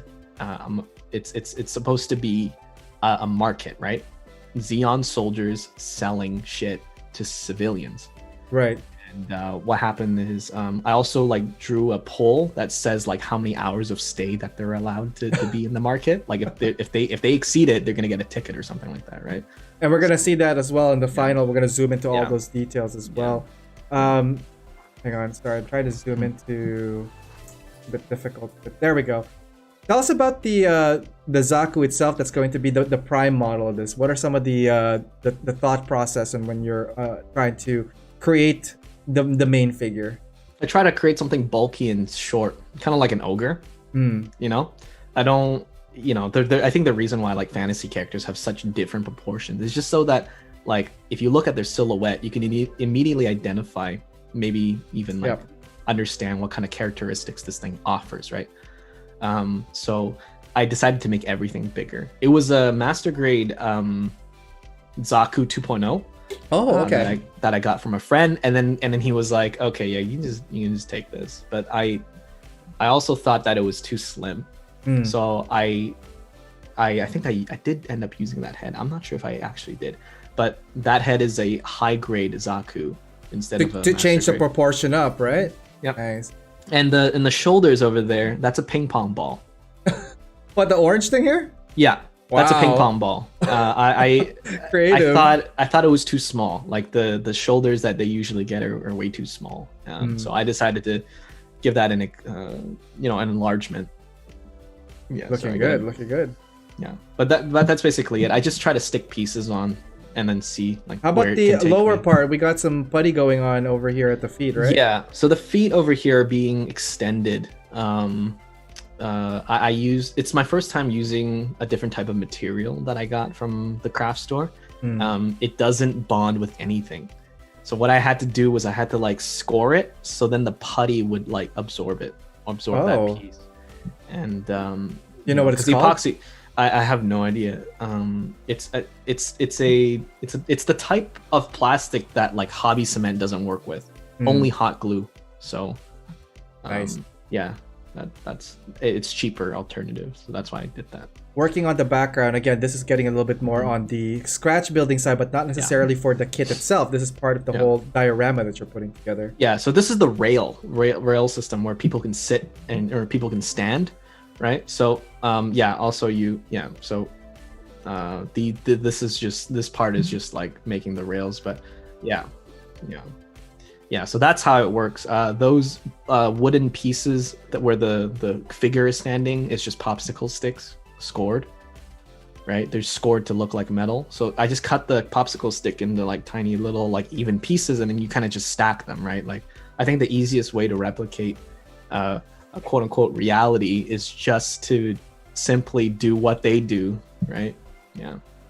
So sorry, am I going off frame? There or you something? go. Oh, okay. Yeah. For the base here, it's just styrofoam. I'm not sure which type of material this is, but it was really cheap. It was like $2. And what I did was like I cut them into tiny little squares. This is for that cobblestone effect, right? Yeah. So I just cut them into little tiny squares, and then I just started stabbing them into the thing. That looks really cool. Yeah, I saw this in person, and it was really impressive how you got it like to stay. And later on, when we get into the color, it looks really interesting. Yeah. So I want to make sure that like I could, replicate as much of the, how actual cobblestone like placements work, right? Except this is a lot easier because there's a lot more shortcuts, right? But sorry, I'm trying to get to the right image here. I'm trying to zoom into the next image where it's standing. I guess. Yeah, this dude. Yeah, this dude, but like it won't let me. So there we go. Oh my god, okay. so we're trying a new software altogether. So I do apologize about that, guys. But again, more of your signature because I want to get into this right here. That guy, this is a scale of like 135 because that is from the. Yep, that's the UC hardgraph stuff. Hardgraph, yeah. Yeah. I made the Zaku also 1/35th scale. That's what I mean by like mini Zakus, right? Like it's just like they're kind of like mobile units that people use for war, but it can be repurposed for them to sell commodities or whatever, right? And over here, these kind of like railings that I made, like copper pieces, those are they're just twisted. Like Right. I have it on one end, and then what I do is like I just keep twisting it until it becomes like that, and then I wrap it around. So that piece over there, the thing that it's like attached to, that cylindrical piece, is actually just like a yarn holder. You know, Oh like yeah, the like dollar store, like a the spindle yarn, kind of thing. Yeah, spindle thing, and I just put a piece of ply plate there in the center, just so that like you don't see the flash mark. Right. I'm not gonna remove it. I'm lazy, right? So you just spool it up. You spool it up, and that's basically what. That's a lot of like. Yeah. Also, some comments from Twitch here. That's tedious work right there, and I think it's foam core. Oh my god, yeah, man. Yeah. Why don't we talk about more details? This is what I really like about this kit as a whole. So because it's a scale of 135, you actually went ahead and printed out all of these like graphics for it. Yeah, so the left here, the green stuff, the mobile suit merchant station, that's designed by me. I went to like on the internet, I just typed in like parking meter like signs, and then I just replicated like one of them that I found appealing. Let me see if I could zoom into these scales here. So guys, here is what we're looking at for like some of the these cardboard boxes though are technically like for free use. So it's like I've seen them around in a lot of dioramas actually. If you look at like any diorama with cardboard boxes, chances are you'll probably see some of them. The Totally Natural one has been like repurposed. They're just free logos that I put on top of them, and then the X thing is something I just copy and pasted. You know, it's like a fresh produce. You know, writing something like that. We also got Bandai going on here. Yeah, I'm sure they like that. This is the year Bandai, became blue and shit, right? So I just keeping it to the correct era and all that stuff. I finished the Chum Chu Dum. So yeah, you're a boomer, Ariel. So we're done here. Yeah, but you're also slurring. So I know it's bad. It's called pacing, my son. All right, a race is not about the fastest or soju drinking. It's all about keeping pace. Speaking of keeping pace, so some of the interesting symbols here: mobile suit merchant station. That's the theme of what you were going with for this, right? That's right. Yeah, exactly. So I also put a time schedule in which they can sell shit. Oh yeah. So 6 a.m. to 4 p.m. If they don't leave by that point, then they get a ticket or something like that, right? So these are meant for like soldiers, merchants, right? Yeah. So let's go to the this thing has a weird controller altogether. 1 second. I want to get to the figure painting. Again, this is like the first time I've seen figure painting from you because we were working on model kits before. Have you always been into figure painting, or this is like your first attempt? What's going on? This is actually my first attempt. But I had a really good person instructing me on how to do it. Shout outs to Brian. So I went to his house like on the weekends, and he would show me how to paint these miniatures because he has a lot of experience like Warhammer and stuff like that, right? Right. So I just kind of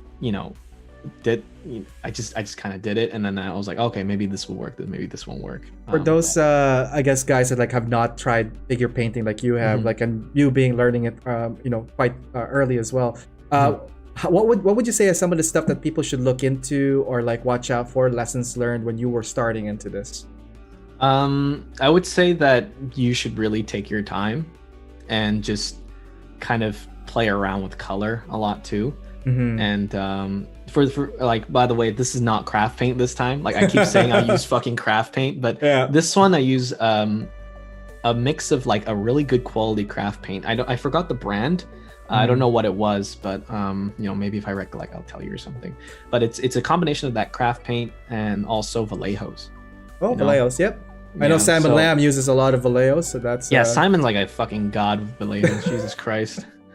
He turns everything just amazing, man. But for your first attempt, it looks very cool as well. Like when I saw it in person, obviously it was a lot better. Here we have like kind of like not final, but like it's getting to shape, right? Yeah. So at this point, I'm going back to the kind of like wired roots, right? From the 2017 one. Yeah. So I just did that, and then I think I replaced the little like tubing with the wires instead. I think Yeah. it makes it a lot more visually more interesting. And then the big skirt piece is just to like hide out most of the stuff, and like I did paint the inside, Mhm. but let's just say I didn't put all the work on the inside, right? You know what I mean? Like the idea of making a model kit, is just to like hide certain things, right? Right.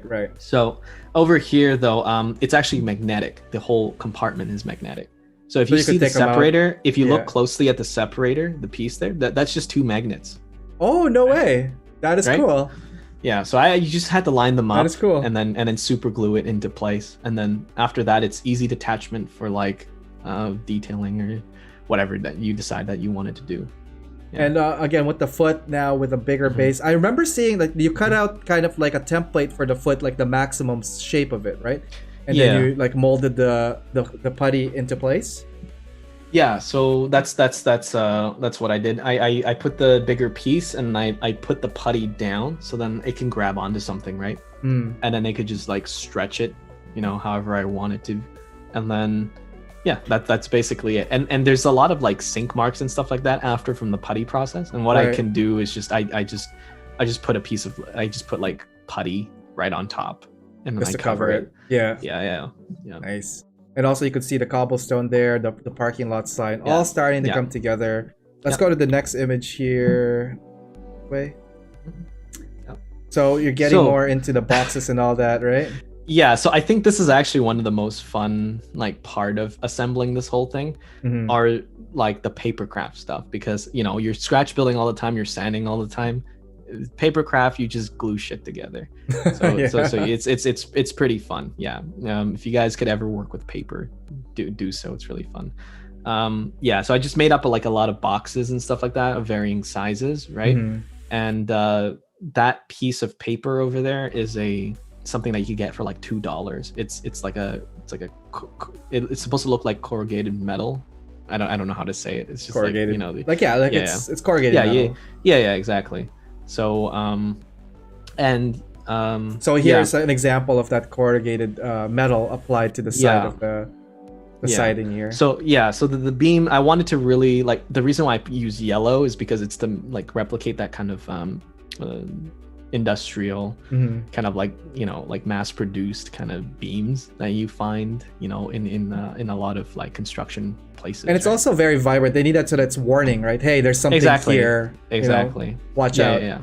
Yeah, exactly. And the Xeon Hobby and Grub is something that I whipped up on like Photoshop or something like that.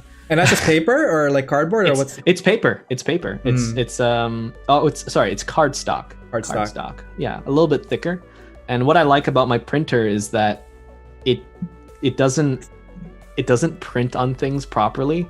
So what I do is I smear it a little bit, and the inkjet stuff, like it just starts to like bleed out.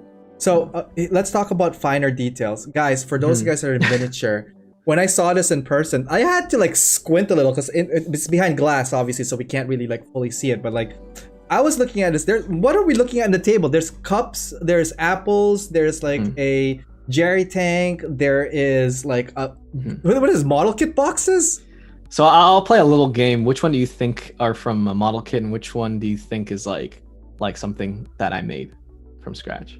I want to say the jerry tank because I've seen that before. Yeah. So that's a model kit. Mm-hmm. I want to say the cups, but they're modified. You probably attach the cup. The holder cups to are actually model kits. So Are they model kits? good job. Yeah. Okay. So the table itself is scratch built. It's just Yeah. plot plate, right? Like it's just like that. But it's the nicely apples- painted too, man. I like that. Very rustic. Yeah, you just kind of add again like Walmart flat black, and then you just kind of like start smearing like grays on it or something like that. Like different layers of grays would create a very interesting gradation. Some comments from Twitch. Just want to add these guys in. From Quinn, those mini fruit and cups, love it. Let's see here. Love that wiring upgrade. And from Yoshi, why do you need it if nobody can see it at all? Yeah. That's Yoshi. armor. That's Brian. Yeah. Shout out to Brian. But Shout out to Brian. yeah. Yeah. The the fruits are scratch built, so it's just it's called polymer clay.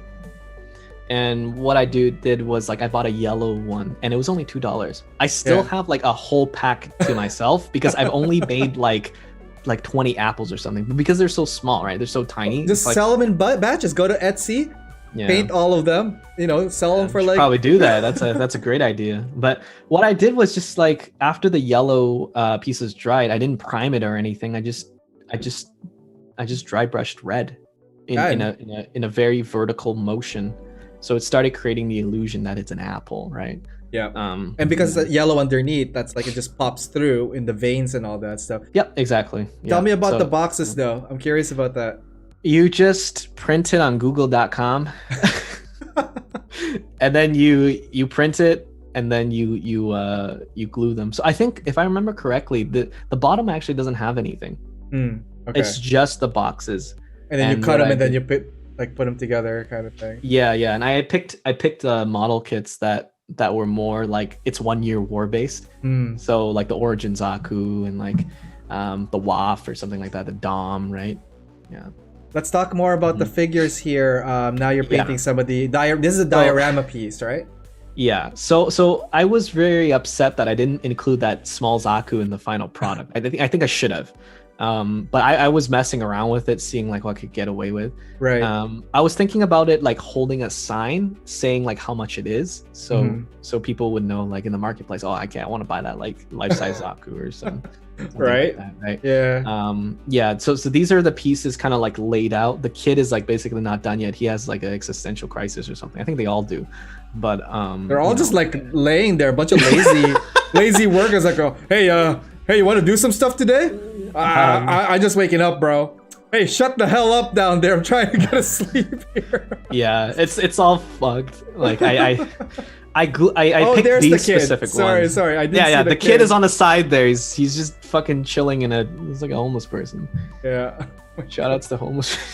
No on that. No on that. All right. Anyways. So, what happened was that's there is a central like computing unit piece on the left there. Oh, sorry, hang on. If you go back a little bit, on the very left, right beside the kid, I don't made think like I can get it to the oh, monitor. you can't? Okay, no, that's fine. I think I have it's like around here. No, it's right here. I'm just circling with my mouse. Yeah, that's like a piece that I just scratch built, and it's I think what I did was like some merchants are selling, and then some merchants are contacting HQ or something like that. So it has like a very kind of like realistic to a fault kind of thing. It's like it's Xeon inspired. Everything here is like functional, but also there are merchandise.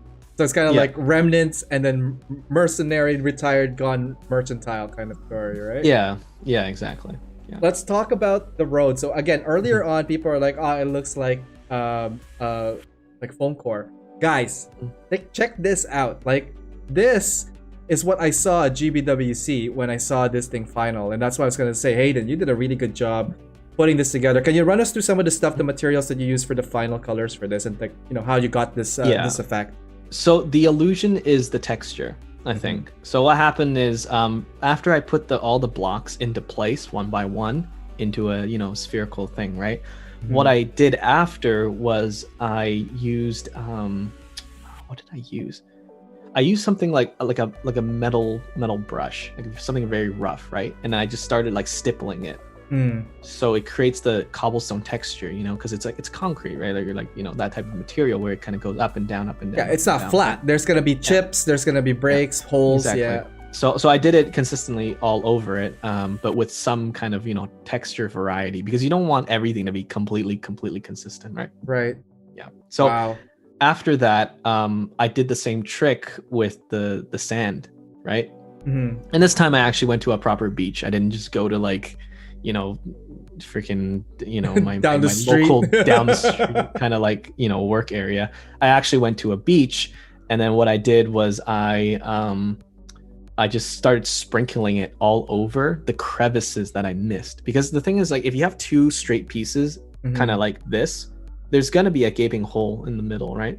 Right. You know what I mean? So the sand is just there to fill it in. And then after I filled up most of like what I liked, I dropped like glue, like glue? Elmer's glue. Glue. I just dropped Elmer's glue mixed with water, and then I just dropped it everywhere, like with a pipette.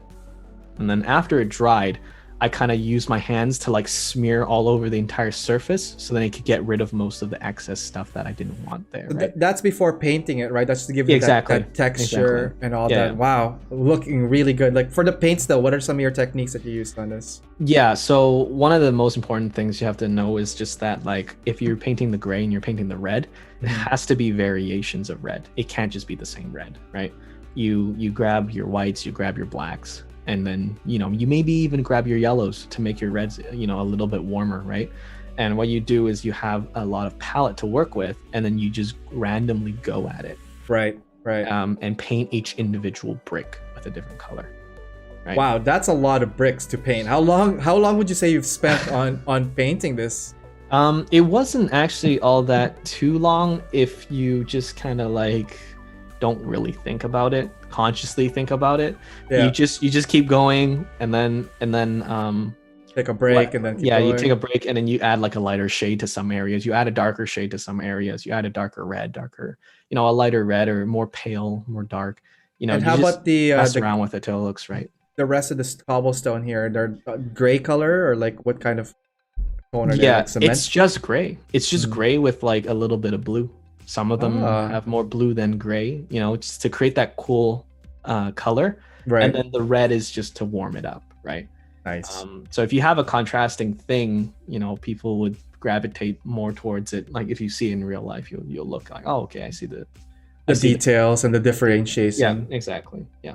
So speaking of details, the next couple of stuff here we're going to look at are like some of the final approaches. Let's start with the computer, as you were talking about earlier on. So that's being the one being like transmitting stuff to and from.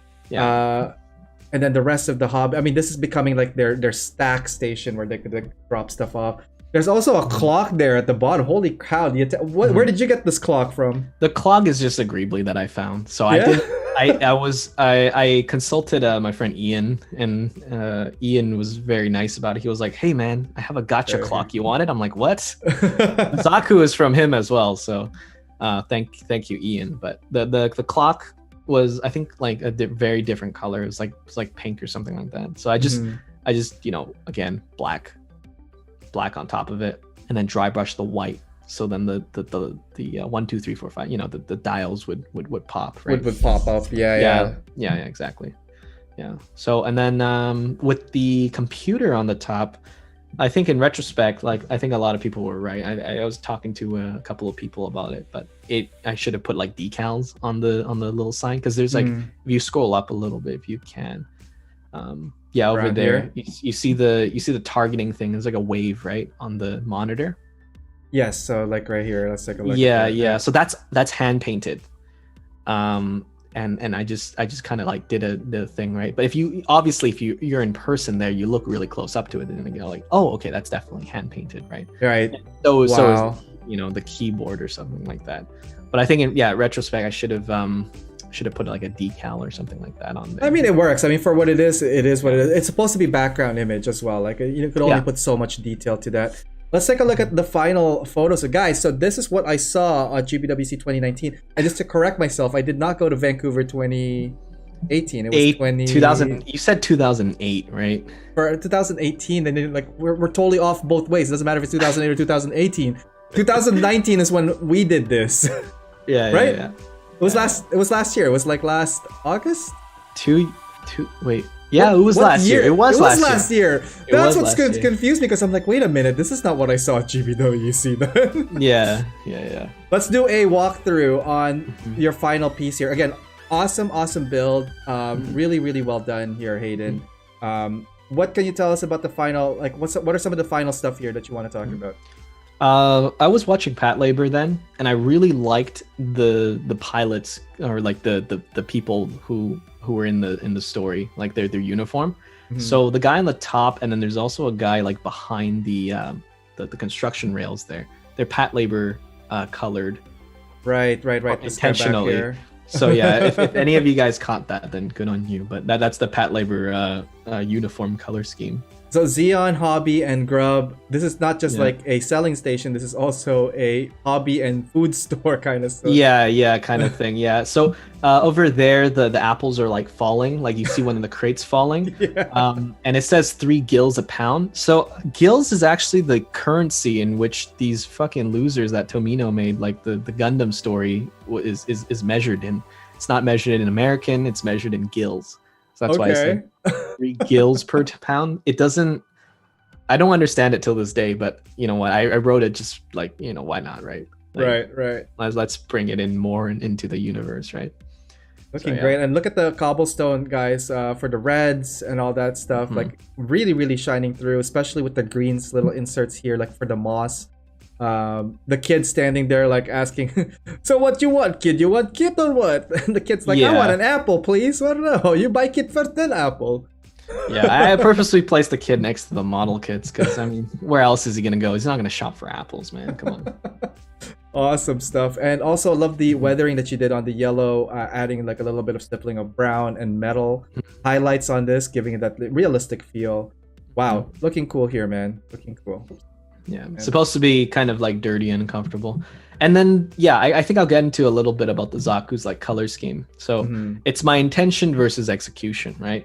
So my intentions were that it's painted in a way it's more like friendly to civilians, because if you can't roll up in a tank and sell fucking apples, okay? That's you're gonna like give people heart attacks, right? So I thought like, okay, maybe if I made it like more silly, I painted it more ridiculous, maybe they're gonna be less off-put by the fact that these are merchants and that they're also soldiers, right? Or former soldiers. Like, what timeline is this going to be? Yeah, right? Like, exactly. During the war, after the war? Yeah. Let's take a look at the top here again. Like, really great details you could see. It doesn't even look like a ping pong ball anymore. So kudos on that. This feels like when the color starts application, feels amazing. Also, it's jerry rig. Like they've obviously not produced this for fighting anymore. This is more for like what other like purpose? Anything other than that? Yeah. The shield has been like kind of repurposed to be kind of like a crane, a hook. Right. Dead. If you look at, I don't know if I brought any other photos with me for this one, but yeah, it's supposed to be a hook. I think there's the next photos. Let's see what we could look at. Let's zoom into this guy here. So here there's a Zaku again with the disproportionate sizes. Love the yellow on that piping, by the way. It's really good accent to it. Also like that blue kind of just like totally separate. It's very 80s colors in all. So I want to make it more childlike friendly kind of vibe, but I think that if people don't look too into it and look at it at a glance, they're gonna be like, oh, this color scheme's not very matching out. There's a lot of like egregious colors that are coming out, but I think it plays within the the narrative, the context of the thing, right? I think the colors went like pretty well, because also another thing that to give it that realism is the rusting effect that you got going on here. Yeah, so there's a soldier pointing at there, and over here you see the white lines on the base there. So this is one of the hard to see details, but there's actually a 7 on the railing there, like how like a parking meter, it tells you like which station you're at. So there's a 7 there. There's a 7 there, and it's very hard to capture if you're not there in person to see it, right? So that's why I think I value seeing a model kit up in person rather than like from photos, right? Oh, absolutely. And again, looking back at the cobblestone details, guys, like gradation of reds to grays and all that stuff with a little bit of green, perfect, man. Your execution on the diorama is really, really well done. I'm actually learning a whole bunch of stuff here. What did you use for the green, by the way? Is it still the same acrylic paint, or did you green craft paint? Green craft paint. Hey, lessons here. If it works, it works, right? And if I didn't tell you, I'd just be like, oh yeah, it's Vallejo, whatever. Right on. Why don't we get to the next images here? Because we're gonna get to the Schneiders next. And this is stupid. This software does 2 previews at the same time for some reason. Yeah. So. That's fine. Yeah. So here is a front view of your piece here. What's the final name of your diorama, by the way? Money Waits for No Man. I have a funny story about this one. All right, So, tell. like I remember like the only way I knew how to get like metal pieces, metal like kind of, you know, special emblem putting on your diorama, like metal pieces, right, was Mhm. to go to like Things Engraving or something like that. And then Things Engraving, I was like, oh, okay, maybe I'll just go to Things Engraving. And then the person who served me, like the person, I was like, okay, can you put something on this? And he's like, yeah, sure. What do you want? And I'm like, money waits for no man. And he gave me like the most disgust like look. He was like absolutely disgusted. He was like, he didn't say anything, but he was like, all right, it's $30 or something like that. Yeah, Man, okay. they chill it out. But Things Engraving fucking sucks, man. Don't ever go there. I think they're bankrupt now or something. But Oh thank man. God. Hey, we don't talk down. I mean, best of luck for them. But like, Oh. so when when you did do that, like, what happened afterwards? Well, no, I got it in like an hour, but the guy was so indifferent about what I said. Like I could feel it, you know what I mean? Like it's just like a vibe that you kind of get. Yeah, He's, yeah. Like not having it. So you kept But- that saying or whatever for the part of the story, or like, Yeah, like okay, and the other bad thing was like at GBWC, like at AR, like while I put this piece up, I was really tired. I was sleep deprived. I think I had like 3 hours of sleep or something like that before I put it on. I mean, technically I could have had more, but I had like some volunteering duty with Vampla as well, right? So what happened was I wrote, I think I wrote like M, but then like the M fucked up and it looks like an H, and it said honey waits for no man. And then like when I won the fucking thing, they wrote like honey waits for no man. And I'm like, dude, the fucking front sign says money waits for no man. How can you fuck this up? And then I remember that now. Yeah. okay, yeah. Shout outs to Daniel for fucking this up.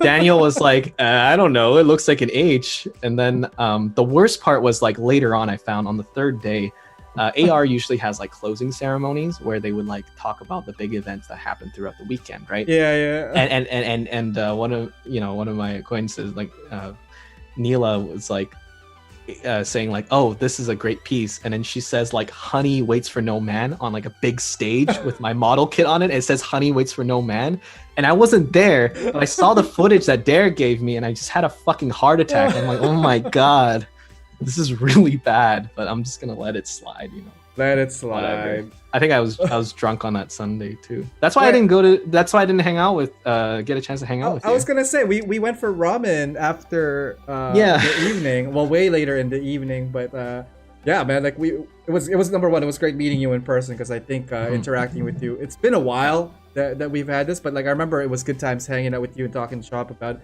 We were talking about your particular model, and I was like, man, this is really cool, man. Like this to me was placed already. Thank you. I was like, hey, this is gonna place right here.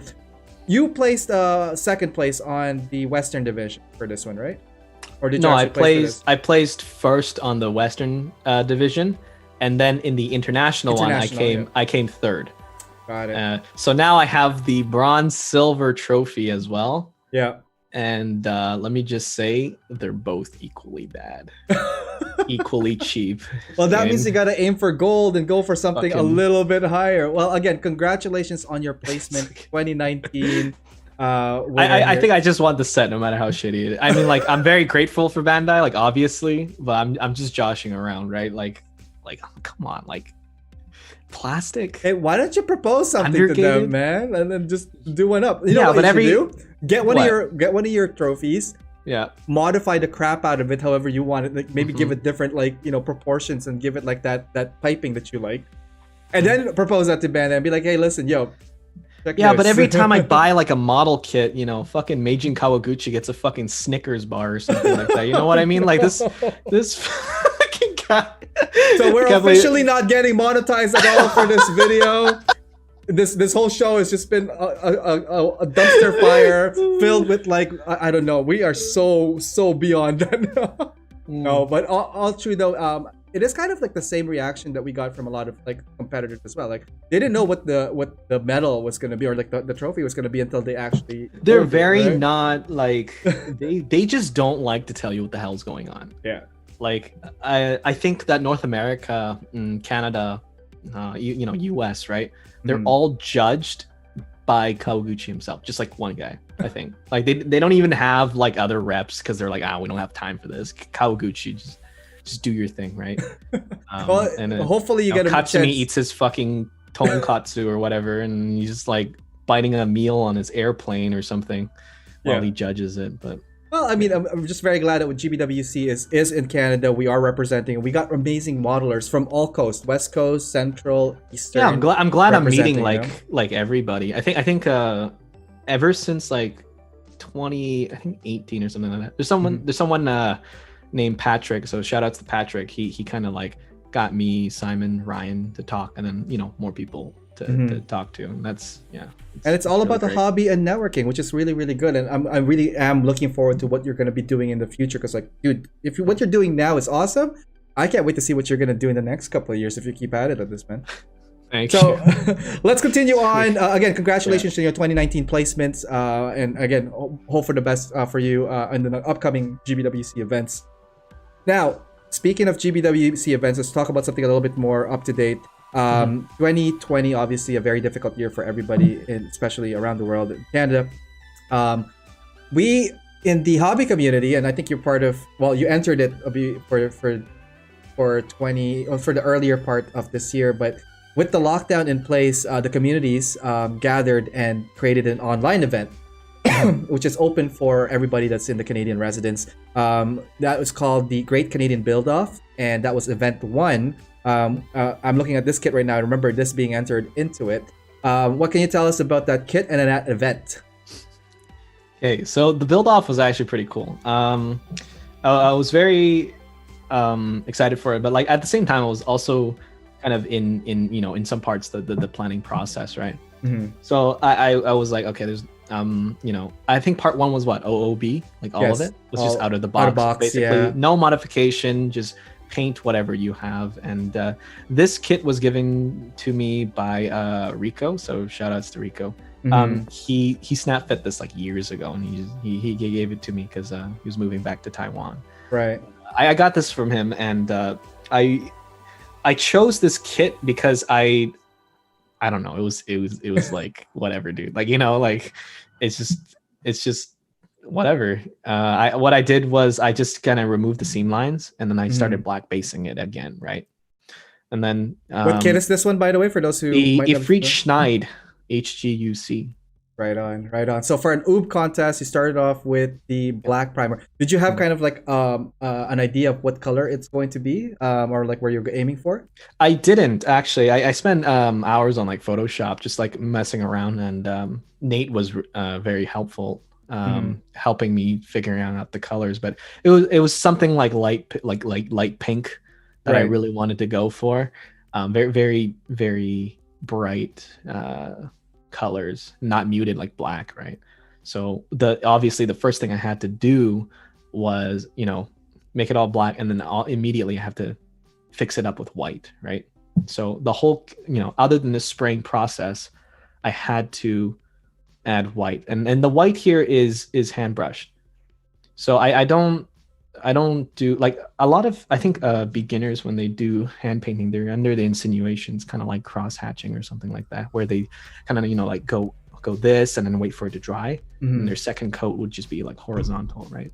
And then third coat would be like this until you can't see the strokes anymore, because they're trying to layer and layer over the crevices. Exactly. And it completely works if you're trying to create things without tonal variations, I think. But if you want to create kind of like the variations in color, like some parts are darker and some parts are lighter of the same color, right? What you would have to do is stipple instead. Oh, so what so it's like what, stabbing kind of? Yeah. You grab a thinned paint. This one. So this one is Mr. Hobby White, I think. And what I did was I just thinned it, and what I did was I just kind of started stippling it, and I didn't really care whether or not. If you're hitting all the parts, or if I'm hitting all the parts consistently, what mattered really was the fact that I'm getting the sections into effect. So you can see the outline clearly of the foot, right? And the reason is because I sectioned them off. So then white would only, go a certain, duration, right? And then you can the only reason why you can clearly see the lines that you see on the kit is because I clearly did not hit it all there. Yeah. exactly. So I left the black alone. And also during this build, I think that the judges are they're gonna watch this or something like that. I know who the judges are, and I read up on the report card, and they're saying like, oh, there's a flash mark right on the fucking cables. And this entire time I knew, but I didn't do anything because I thought it's gonna be really fun. Whatever, I don't. No one's gonna notice. And then they saw it, but since then I've actually, the cool thing about hand painting is that I can just remove that flash mark. So you know what? I have to give me a second. While you do that, a couple of comments here from YouTube from Jonathan Marset. Shout out to Jonathan here. Craft paint that white? Question mark. Yeah, just add layers, bro. There you go, bro. Jonathan, bro, Jonathan, just add layers, man. Just add layers, bro. And then eventually it'll be white. I'm gonna make that to a shirt now, bro. You can just add layers. I give you permission for that. Hell yeah. Show me the kit again. What do we got there, man? Hang on, let me. This is the real kit. quick. Oh, there you go. Show your kit. Man.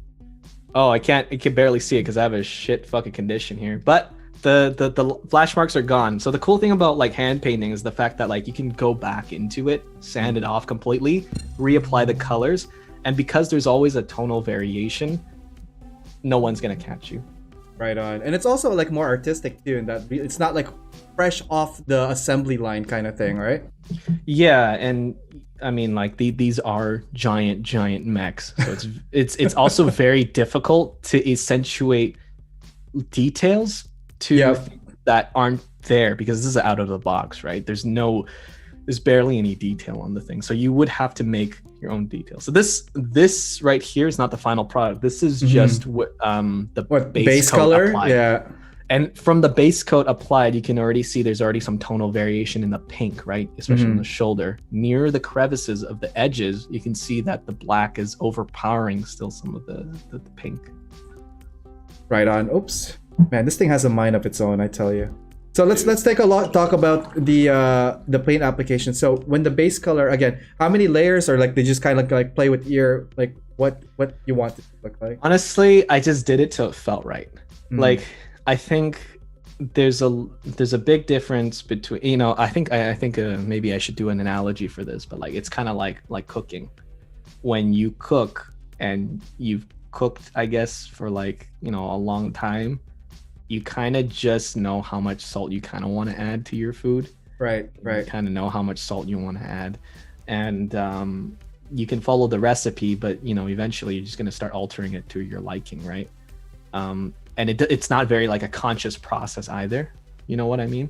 Yeah. So when I added the colors, I didn't really think too much about, maybe this is too dark, too light.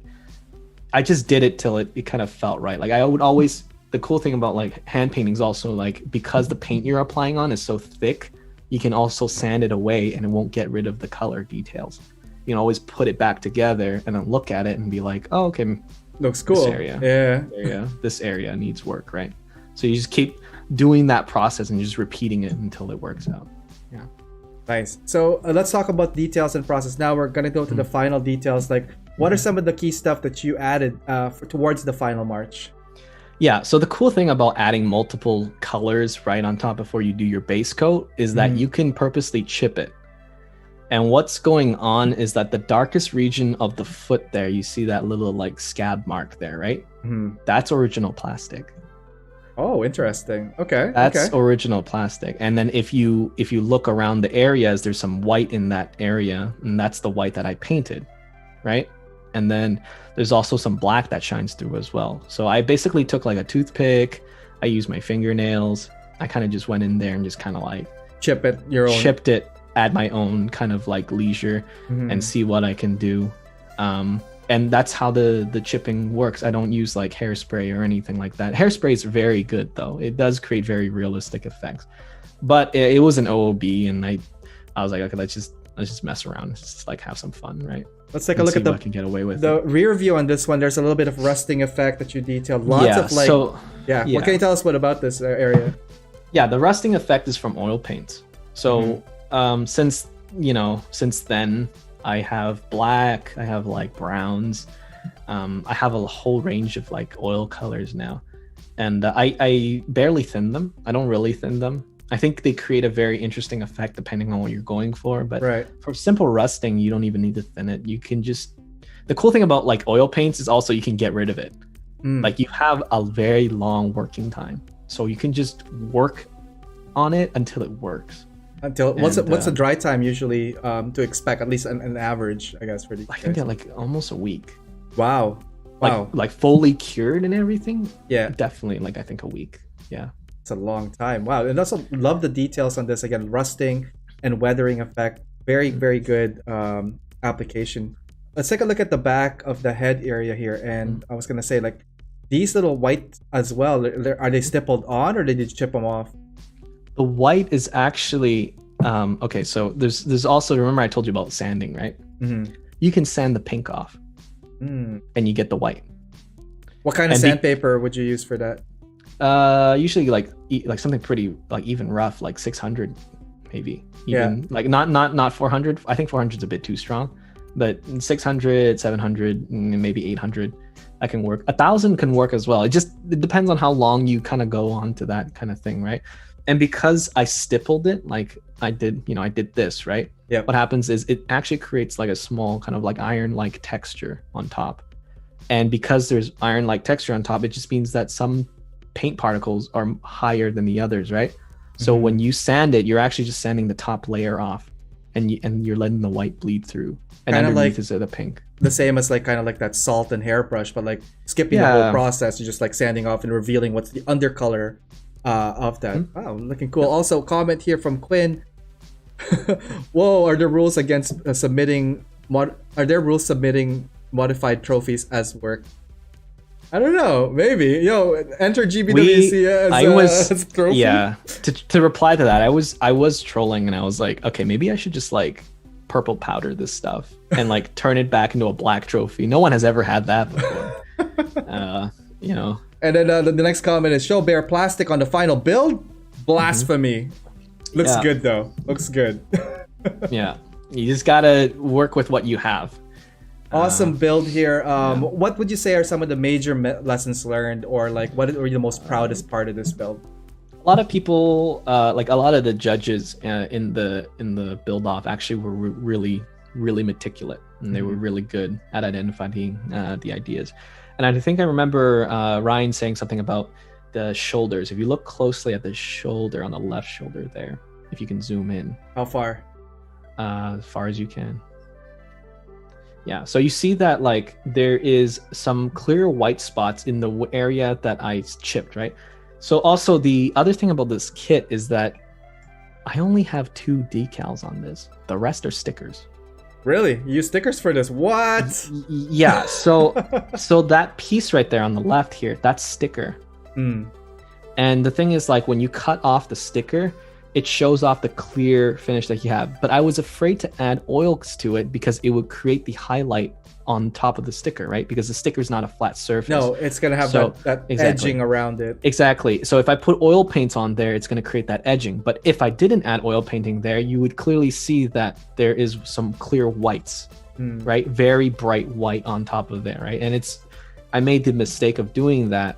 And they got that during the detail submission. And then I know that and then every fucking person I know in the judging category is like, hey man, your waist cables, bro. It's got a flash mark. Oh, I'm like, fuck you. It doesn't have it anymore, right? All right. Okay. I think we see it, man. Right there, right in the middle. Motherfucker. Yeah. But if your stream quality is good, you'll definitely see the line there. But I was like, you know what? I don't give a shit. This is fucking OOB, whatever. It looks really great overall. I mean, it is what it is. But like, dude, what did you like about this build though? We've obviously looked at some of the errors on it, like lessons learned. But like overall, what do you think is your most favorite part of this build? I think it's the fact that like I kind of just did things along the way and didn't really have a clear plan of like what to execute or finish. It was just kind of like cooking something that you really like to eat. Right on. Wow. Okay, I like that.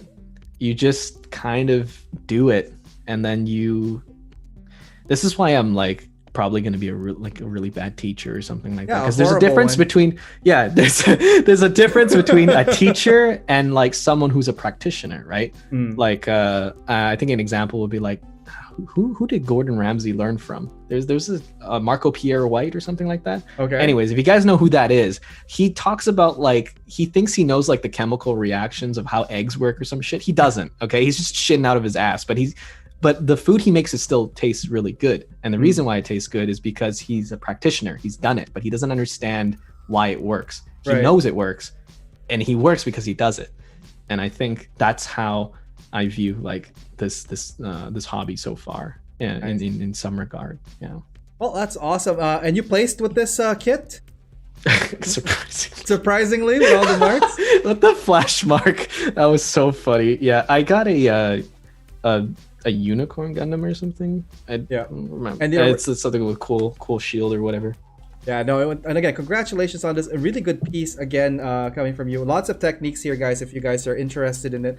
Also, we would suggest looking into oil painting in your model kits. Michael Rinaldi, previous guest as well, mentioned that he used that to a lot of his armory and tanks and mecha. So, again, if you guys are looking into something that's not fully airbrushed all the time, if you're getting into hand painting, check out oil painting and application for model kits, because it's really fun too. The only thing is, like, keep in mind, dry time, application, and lots of patience. What would you say about that, Hayden, in regards to oil paint?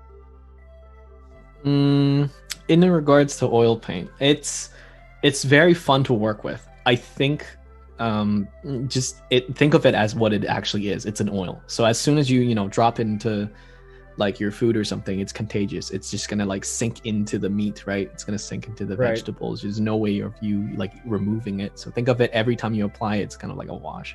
But if you have other techniques where you create like chipping, stuff like highlights, that, just play play around with your paints. Don't see it as like you wasting your paints or something, because I've been using my black oil paint for like 3 years. I'm not even done half the bottle. Like the tube is like still full. I only use a very like sparing amount because it's so strong. The oil paint. It's very, very nice to use. But yeah, I'm still learning it. So speaking of learning, why don't we go?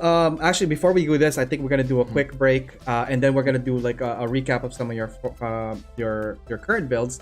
Again, guys, thank you and shout out to everybody that's watching both at YouTube and Twitch. We'll be right back. If this is your first time here, welcome, and hopefully you guys are enjoying this show. Don't forget to hit that like, subscribe, and follow button for notifications of future content and when I'm streaming. And yeah, do a quick break, and we'll be right back with Hayden Chi. Hey, what's up, guys? It's Ariel from AO Mecha. I just want to let you guys know about all my other social media outlets if you haven't had a chance to check them out at facebook.com/AOMecha. On YouTube, youtube.com/AOMecha. On Instagram, instagram.com/AO_Mecha. On Twitter, @AO_Mecha. And on Discord, fairly new, that one is AO_Mecha, #3414. Anyways, hope to hear from you guys through any of those platforms. Feel free to DM me or PM me, as well as emailing me. My email is aomecha.info@gmail.com. Just want to let you guys know that this episode is brought to you by USA Gundam Store. Please check them out, www.usagundamstore.com, and save on your purchases when you use my discount code AOMecha10. Alright, let's get back to the show and see what's going on there. Hey, welcome back, guys. My name is Ariel, and you're watching a Feature Builder episode here. If you guys are just tuning in, welcome. We're joined tonight by Hayden Chi, who just took a quick break, and he will be right back. Yeah, we were just talking about some of his builds, all from like the GBWC 2017 to 2019. And also the last piece that we were just talking about is the entry for the Great Canadian Build-Off. Don't forget, guys, this coming week, new stuff for this schedule would be Monday. We're going to finish off the MG Buster Gundam. And on Tuesday, we're going to do another drawing sessions. And on Wednesday, I'm probably going to do another backlog builder.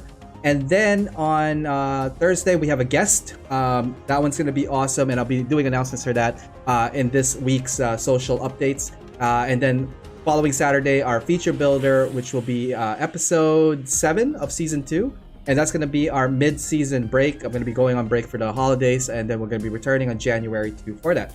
All right, let's see if Hayden is back and connect with him. Hayden, you back? Yeah, I'm back. All right, man.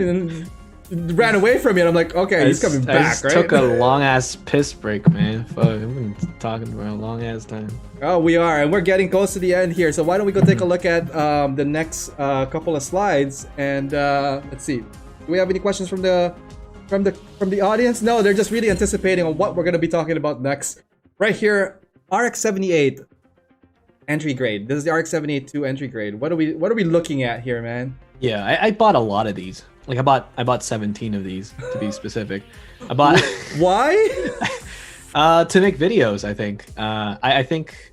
Well, like what happens is I run a podcast called the Vamplicast, and it's to interview like members of the Vampla community and even like some builders. We recently like had E-Day on as well, right? So right on. These, I really like software like editing.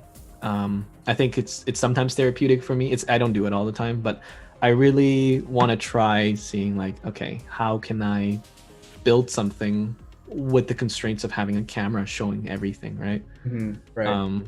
So I think this is a very like new and interesting method too. And also what's new is the new ways that like I'm seeing how other people approach building Gundams.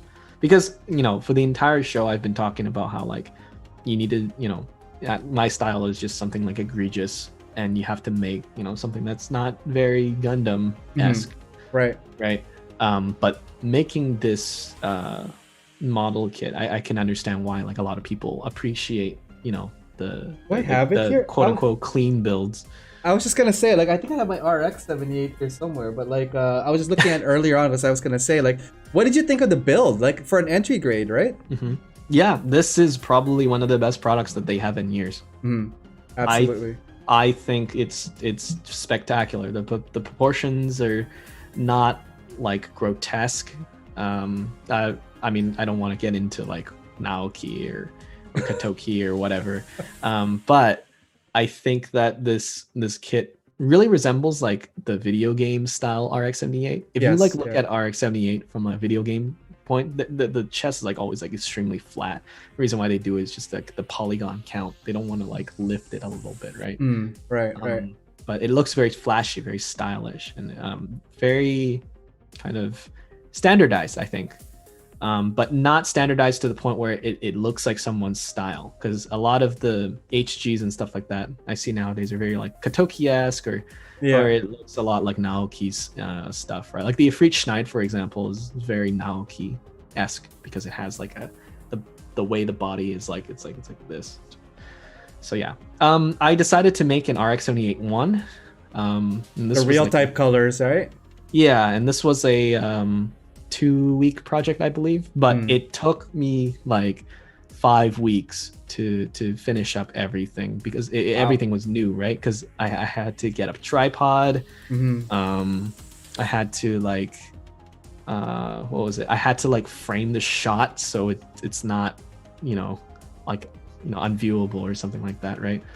And I think I have a newfound appreciation for these people who do the custom builds, because for the love of me, like I cannot build something in one place and showing off the mod in one position. Yep. I realized that, so well, practicing will help for it. I'm sure in like future events, like you're gonna get for it. Yeah, it's just like the fact that you're like holding on to it, and then also the video that I made for this, by the way, it's like 40 minutes long, and then I remember like, oh, okay, this is really long, but whatever, I'm just gonna put it up. Right. It's fine. For people who, I don't know, if you guys are intoxicated or something, you have 40 minutes to spare, then you can watch it. But I think people sober have been watching it for about 3 hours now, so I think we're good. Yeah, exactly. So the mods that I did for this one is very, I guess, beginner like friendly and intuitive. I think what I tried to replicate was the feeling that like you can watch it, and if you watch enough times, you understand what I'm doing. Right. That because that's my learning process as a teenager. When I was watching the Pramo Tsukuro videos. You watch the professionals build these dioramas, and they're very beautiful. But if you watch it enough, you get obsessed with it enough, you understand their process. You understand that just because I don't understand this language, I understand what they're doing. And if you just watch enough, you'll understand it. Yeah, again, learning experience. Looking great on this. What are some of the colors you use? And did you spray or did you hand paint this? It's all spray, airbrushed, Right all on. airbrushed. So this is this is what I mean. Like, I'm not a very technically proficient person when it comes to airbrushing. I like hand painting a lot more and weathered builds because it gives me that opportunity to have chances, right? Airbrush is a very like one thing go kind of thing. And you did some modification. I see some scribes here as well. Yep, scribing the soles of the foot. There's 3 holes into it, right? It's the real grade kind of look. And then there's also the red stripe on the right one. So this is based off of Kunio Okawara's Gundam RX-78-1 real type. Like, right. In the video I showed off, there's like 2 drawings that I had, and I just try to replicate those two to the best of my abilities. And the cool thing about like entry grades is just the fact that like you can make this. Like, it's not, if you just watch the video, if you have the appropriate tools and you want to make something clean, it's not impossible. It's very doable, and I believe anyone can really do this. And entry grade's like not a lot of not a lot of stress too, right? I know some people who build a master grade and they're like, oh, I don't want to fuck that. But the entry grade's like fucking $5. What was it, like $6-7 American, like $10 Canadian, like around $10 Canadian. Yeah, I have like some comments here from Jonathan. We noticed how many you had while baiting, so that's one. And Yoshi over here on Twitch, it's a nice video to have playing while working on your own kit. So yeah, that's cool, man. Cool. All right. Don't forget to check out all his socials are in his on the description below. But we're gonna get to that. I think we are on the final image here, and I think this is just a comparison between the two. Yep. So can you describe like the entry grade and the painted one, right? Yeah. So if you follow the video, then you would know that exactly what kind of mods I did. I didn't really remove anything that that changed up everything, but it's just like a little work. If you have the right tools and you have the patience, you take your time with it, you can do this too. Right on. But I really liked building this just because it's also a freedom away from hand painting and stuff like that. So I've been doing hand painting for a little while, right? But I think as a builder, maybe even to say as an artist or whatever, you want to go back and forth. You want to just kind of keep learning things. It doesn't have to be a linear path, right? You could start with learning something else, apply it for future, and like you could go your own path. And that's the cool thing about like our model. You can slowly learn more and more, and everyone's journey is different. But I think what's so rewarding is this journey. It's you just want to keep moving forward, right?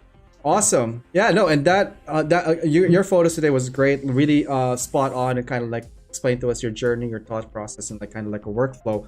I hope like a lot of people have learned a couple of tricks and tips from all of this stuff here, because like there was some really I know, right? Getting there. I'm just naturally slur all the time.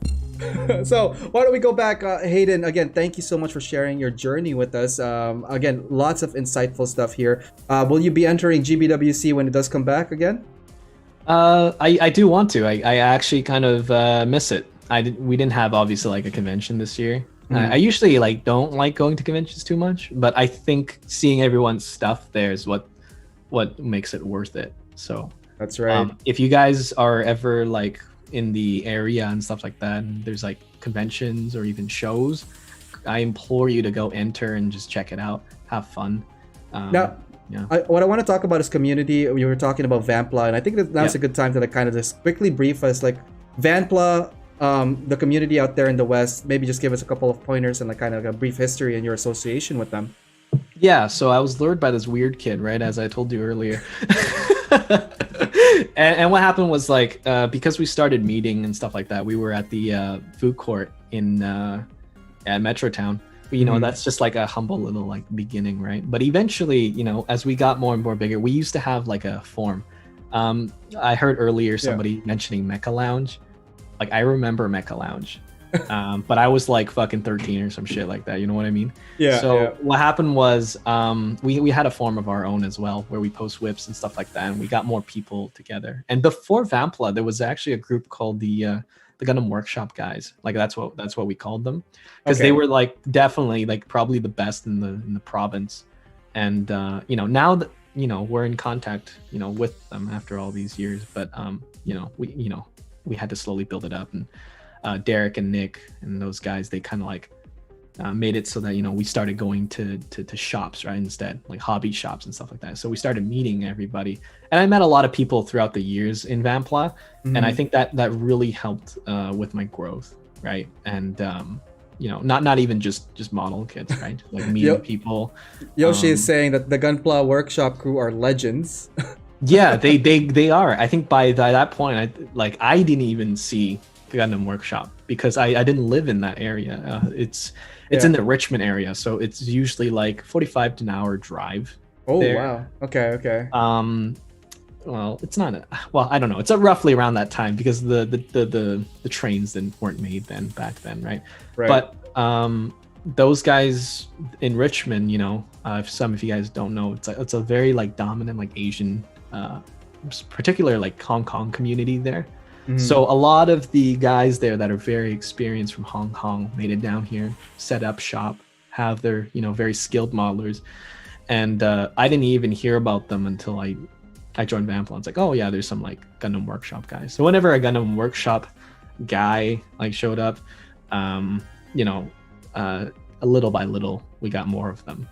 And don't forget, guys, to check out Vampla. Just type in Vampla on your Facebook search. They're an active community. They also have a Discord server. Yeah, the word is Vampla is a portmanteau, so it's like Vancouver Gunpla, right? It's like, I hope people know that Vampla. Vampla sounds like some candy. Like I remember I posted on Reddit once about like our meetings and stuff, and the guy was like, "Oh, it sounds like a van that has Gunpla in it." It's not. It's fucking Vancouver. Okay. It's just representing the West again. One of the older ones there. When I was there last year, again, I met up with your folks there. Amazing community. It's a big community too, and you guys are very well tight knit. Again, going strong. Multiple years up. Like I said, one of the oldest communities in our hobby is out in West, and yeah, it's really great to meet all of you guys there, and obviously say hi to them for me when you get a chance. If you guys ever see each other in person, which is kind of difficult right now with our current state of issue, right? Quick questions here before we tie it up. A couple of things. I want to know what would you say is your top 3 tools you would use for when you're working with stuff? Top 3 tools. Interesting. Like construction, you mean? Or using, like when you're building stuff. Either something that's definitely flat and has grit. So like when, like, if you look at Bandai kits, and if you're working on like anything mech or like scale model and stuff like that, you know that the molding process is not perfect. Even till this day, I would say, even if they like quote unquote perfected it, the side of the Gundam model kits, like if you look at it closely, you know, to any of the SnapFit kits, there is a slight curvature, even in the supposedly flat areas, and that's something that you have to, if you want a sharper look, something you need to sand down with something with flat iron. So I have, or I had, a God Hand. It's not nippers. It's like a God Hand sanding stick, which is flat. It's metal, right? It has grit, and you know, you can just clean it with like a, you know, toothbrush or something to get rid of the dust, right? I think that's one of my like favorite tools, but I don't. I don't know where it went because I was making the video and then I was like, okay, I don't know where it's gone. But that's so sanding definitely stick one. Yeah, one sanding stick. Yeah, like sanding stick with even like a popsicle stick as well. But just make sure this popsicle stick doesn't warp and you're good to go. Get it flat. Yeah. And a really sharp knife. Really sharp crafting knife. I really prefer like Ulfa knives. I just kept using them. I think it's just something I'm kind of used to at this point. I can't ever use like the regular retractable Exactos. Yeah, Exactos are kind of scary. Like their blades are so wide too, and I'm very scared I'm just gonna like cut myself or something like Be that. careful when you guys are handling knives, guys. For those. Yeah, I who prefer. Yeah, I definitely prefer like craft knives over, like I don't know, boxer knives or Excel Yeah. stuff like that. All right, last Um, piece. What do you got? That's difficult. A sanding sponge, I Oh. think. Okay. Yeah, I like people. I think give a lot of shit about nippers. Like they go like, oh, I got a god hand. You know, it's the best thing ever. If I have the best gear, it's gonna be the best. But honestly, like low key, I sometimes just rip the pieces out and really. Couple of comments here. Quinn is saying Olfa is the best. Hang on, let me say it again. The best. And Jonathan pretty over good. here at YouTube, he's saying, "Oh, you're talking about the Godhand ES-920 file." Look at Oh, this I don't guy. know. I don't know, man. I just use it, man. I'm just like a gorilla. I don't it is I by don't read far- the text. I It's just kind of use the tools. They're He a said- means to an end. Yeah. Yeah, he's just saying it's by far one of the best files out there. Ultra smooth and multi-directional. So that's cool. I don't think I've used that before. Awesome. Okay, real question here. This is more for like people that are new to the hobby. Beginners or like, you know, novices getting into it. What are some of the advices you would give to people just, you know, trying to get into the hobby and being immersed into the hobby? I guess well, this is a pretty hefty question because a lot of the times, you know, people come into this hobby for different reasons, right? Mm-hmm. Like maybe there's some real shit going on, or they just want to expand their hobby, you know, stuff like that. It depends on what your expectation is, I guess, and how far you want to go. And if you want to stay in the realms of like, you know, snap fitting a kit and stuff like that, that's completely fine. Mm-hmm. It's completely fine.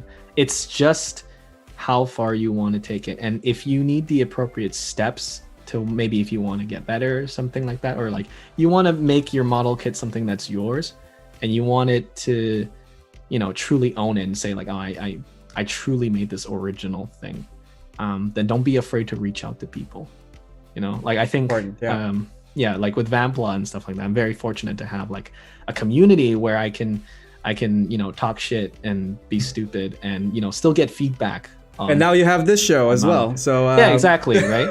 Yeah, I'm very glad to do that. But I think, you know, naturally, I don't want to overgeneralize, but like a lot of people who come into this community are very like introverted, right? Yes. Very afraid to ask for help and stuff like that. But try to be brave. I would say that. Be brave and go out there and meet people. That's awesome. Yeah. Like, again, you learn from a lot of people that are experienced on it. And the thing is, like, the worst thing you can do is not ask, I guess, if you really need some information and help. So that is awesome, man. Thank you for that. What's next for you? What's coming? What kind of projects are you going to be doing next? I want to make a couple more videos. But I'll try like different methods and stuff like that and see what I can come up with. I again, like learning how to video edit and like have a camera in front of you while you build is a completely different experience than just like, you know, actually building stuff. Because if you really think about it, like technically the entry grade kit, you know, people in Hong Kong can like whip it in like fucking 2 days, like a day even, right? Like it's just because they have a lot of the tools and stuff like that, and they're also not bound by a stupid camera telling them like, oh, you should show them how you make this and stuff like that, right? Yeah. So I want to take up my time and do these things. The custom builds that I have on the channel, I guess it's like they're in a way they're kind of like case studies for me, right? They're not really like pieces I would consider, you know, that I would consider like my works or something like that, or a representative of that. It's just to kind of be a platform in which I can test out some things that I want to try, and I think and documenting it along the way, which is kind of cool. Get like your own trial and errors caught on tape. So that way I don't have to like, you know, go on a photo shoot, right? And like do crazy stuff like that, and I can just build, and then I can look back at it and be like, okay, so maybe I can do this, or awesome. I don't know. And where can people find you online, by the way? What's your socials at? I'm on Instagram. It's hey_BC. I try to do just hey, Hey. but it's fucking taken. It's probably some asshole took it already. So I was like, okay, whatever. British Columbia, right? That's where I reside. So _BC. So that's hey _ BC, and then YouTube as well. If you just type in hey like Gundam custom build or something like that, you'll find my channel probably. We linked your channel down because again, it's still new. You haven't put your URL, but obviously as you progress onto that, you'll have your custom URL. It's on the description below, guys. Hayden, thank you so much for coming in tonight, talking about your journey. Again, wow, like there's a lot of stuff here that obviously people can learn from, and lots of inspirational images as well shown. Do you have any last words for our guests? Not guests. Last words for our audience tonight before we sign you off. Yeah, just check out AO Mecha's fucking dope ass show, dude. I'm very glad to be here. When you stream, like every Monday, Wednesday, Saturday. That's correct. 9 p.m. EST. Just tune in, watch, have a good time. Awesome. Hayden, I wish you all the best with your YouTube as well as all the competitions. Again, can't wait to see what you have in store for us in the next GBWC. Keep going, keep inspiring, man. It's gonna be awesome. Oh, thank you. Yeah, all right. Thanks for having me. Stick around. We will talk to you after the show. Don't hang up yet, but I will go on mute for a bit and I'll talk to these guys while we do the outro. Sounds good. All right, see ya. All right, guys, that was Hayden Chi, all the way out from Vancouver, BC. What an eccentric individual. And I think I've recorded oh, interesting. We did not cross 70 curse words tonight, so whatever jar he's working on, he needs to put that many on his swear jar. But really a fun show. Hopefully you guys enjoyed it. Again, we're going to be doing a backlog builder episode tomorrow, Monday. Oh, not tomorrow. Monday, not tomorrow. Sunday's tomorrow. Monday, 9 p.m. EST. We're going to continue the MG Buster Gundam, and we're going to complete that along with the review when it's completed. Tuesday, a drawing session over at twitch.tv/AO_mecha. And more stuff to come this week. It's going to be awesome. I think it's going to be a week of the last streaming, and then we're going to take a week after that off. The 19th is our last feature builder episode, and we're going to return back again on the show on January 2nd. Guys, thank you so much for tuning in. Hopefully you guys enjoyed the show, learned some stuff, and all that. Just want to do a quick shout out to everybody that joined. Thank you so much, Matthew, Choco Falcon, Jonathan Morissette, Brendan Hay here. Let's see here. Gunpla Curator, Gunpla Razi. Freddy was here for a bit. Meg was here for a bit. Quinn, Universe, hey, how's it going, man? I didn't get a chance to say hi to you. I'm doing well. What awesome. I just need to learn how to paint, and you are gonna get there, my friend. It's gonna be awesome. Yoshi, what else do we got here? We got we got Nightbot there saying hi. And everybody else, Hero Law 1005 was here for a bit, Gemwolf and Wildstick. Again, thank you guys for tuning in. Hopefully you guys are the rest of your Saturday and weekend be amazing. Hopefully you guys are resting up, chilling, working on your projects. And don't forget that this show is powered by USA Gundam Store, so check them out, guys. usagundamstore.com, and save when you use my discount code AOMecha10, as well as Gun Primer. They are partnered with AO Mecha, so check them out. Gunprimer.com and save when you use my discount code AOMecha10. All right, that's it. I need another beer after the show. It's gonna be fun, guys. But I'll see you guys in the next stream. Till then, guys, take care. See ya.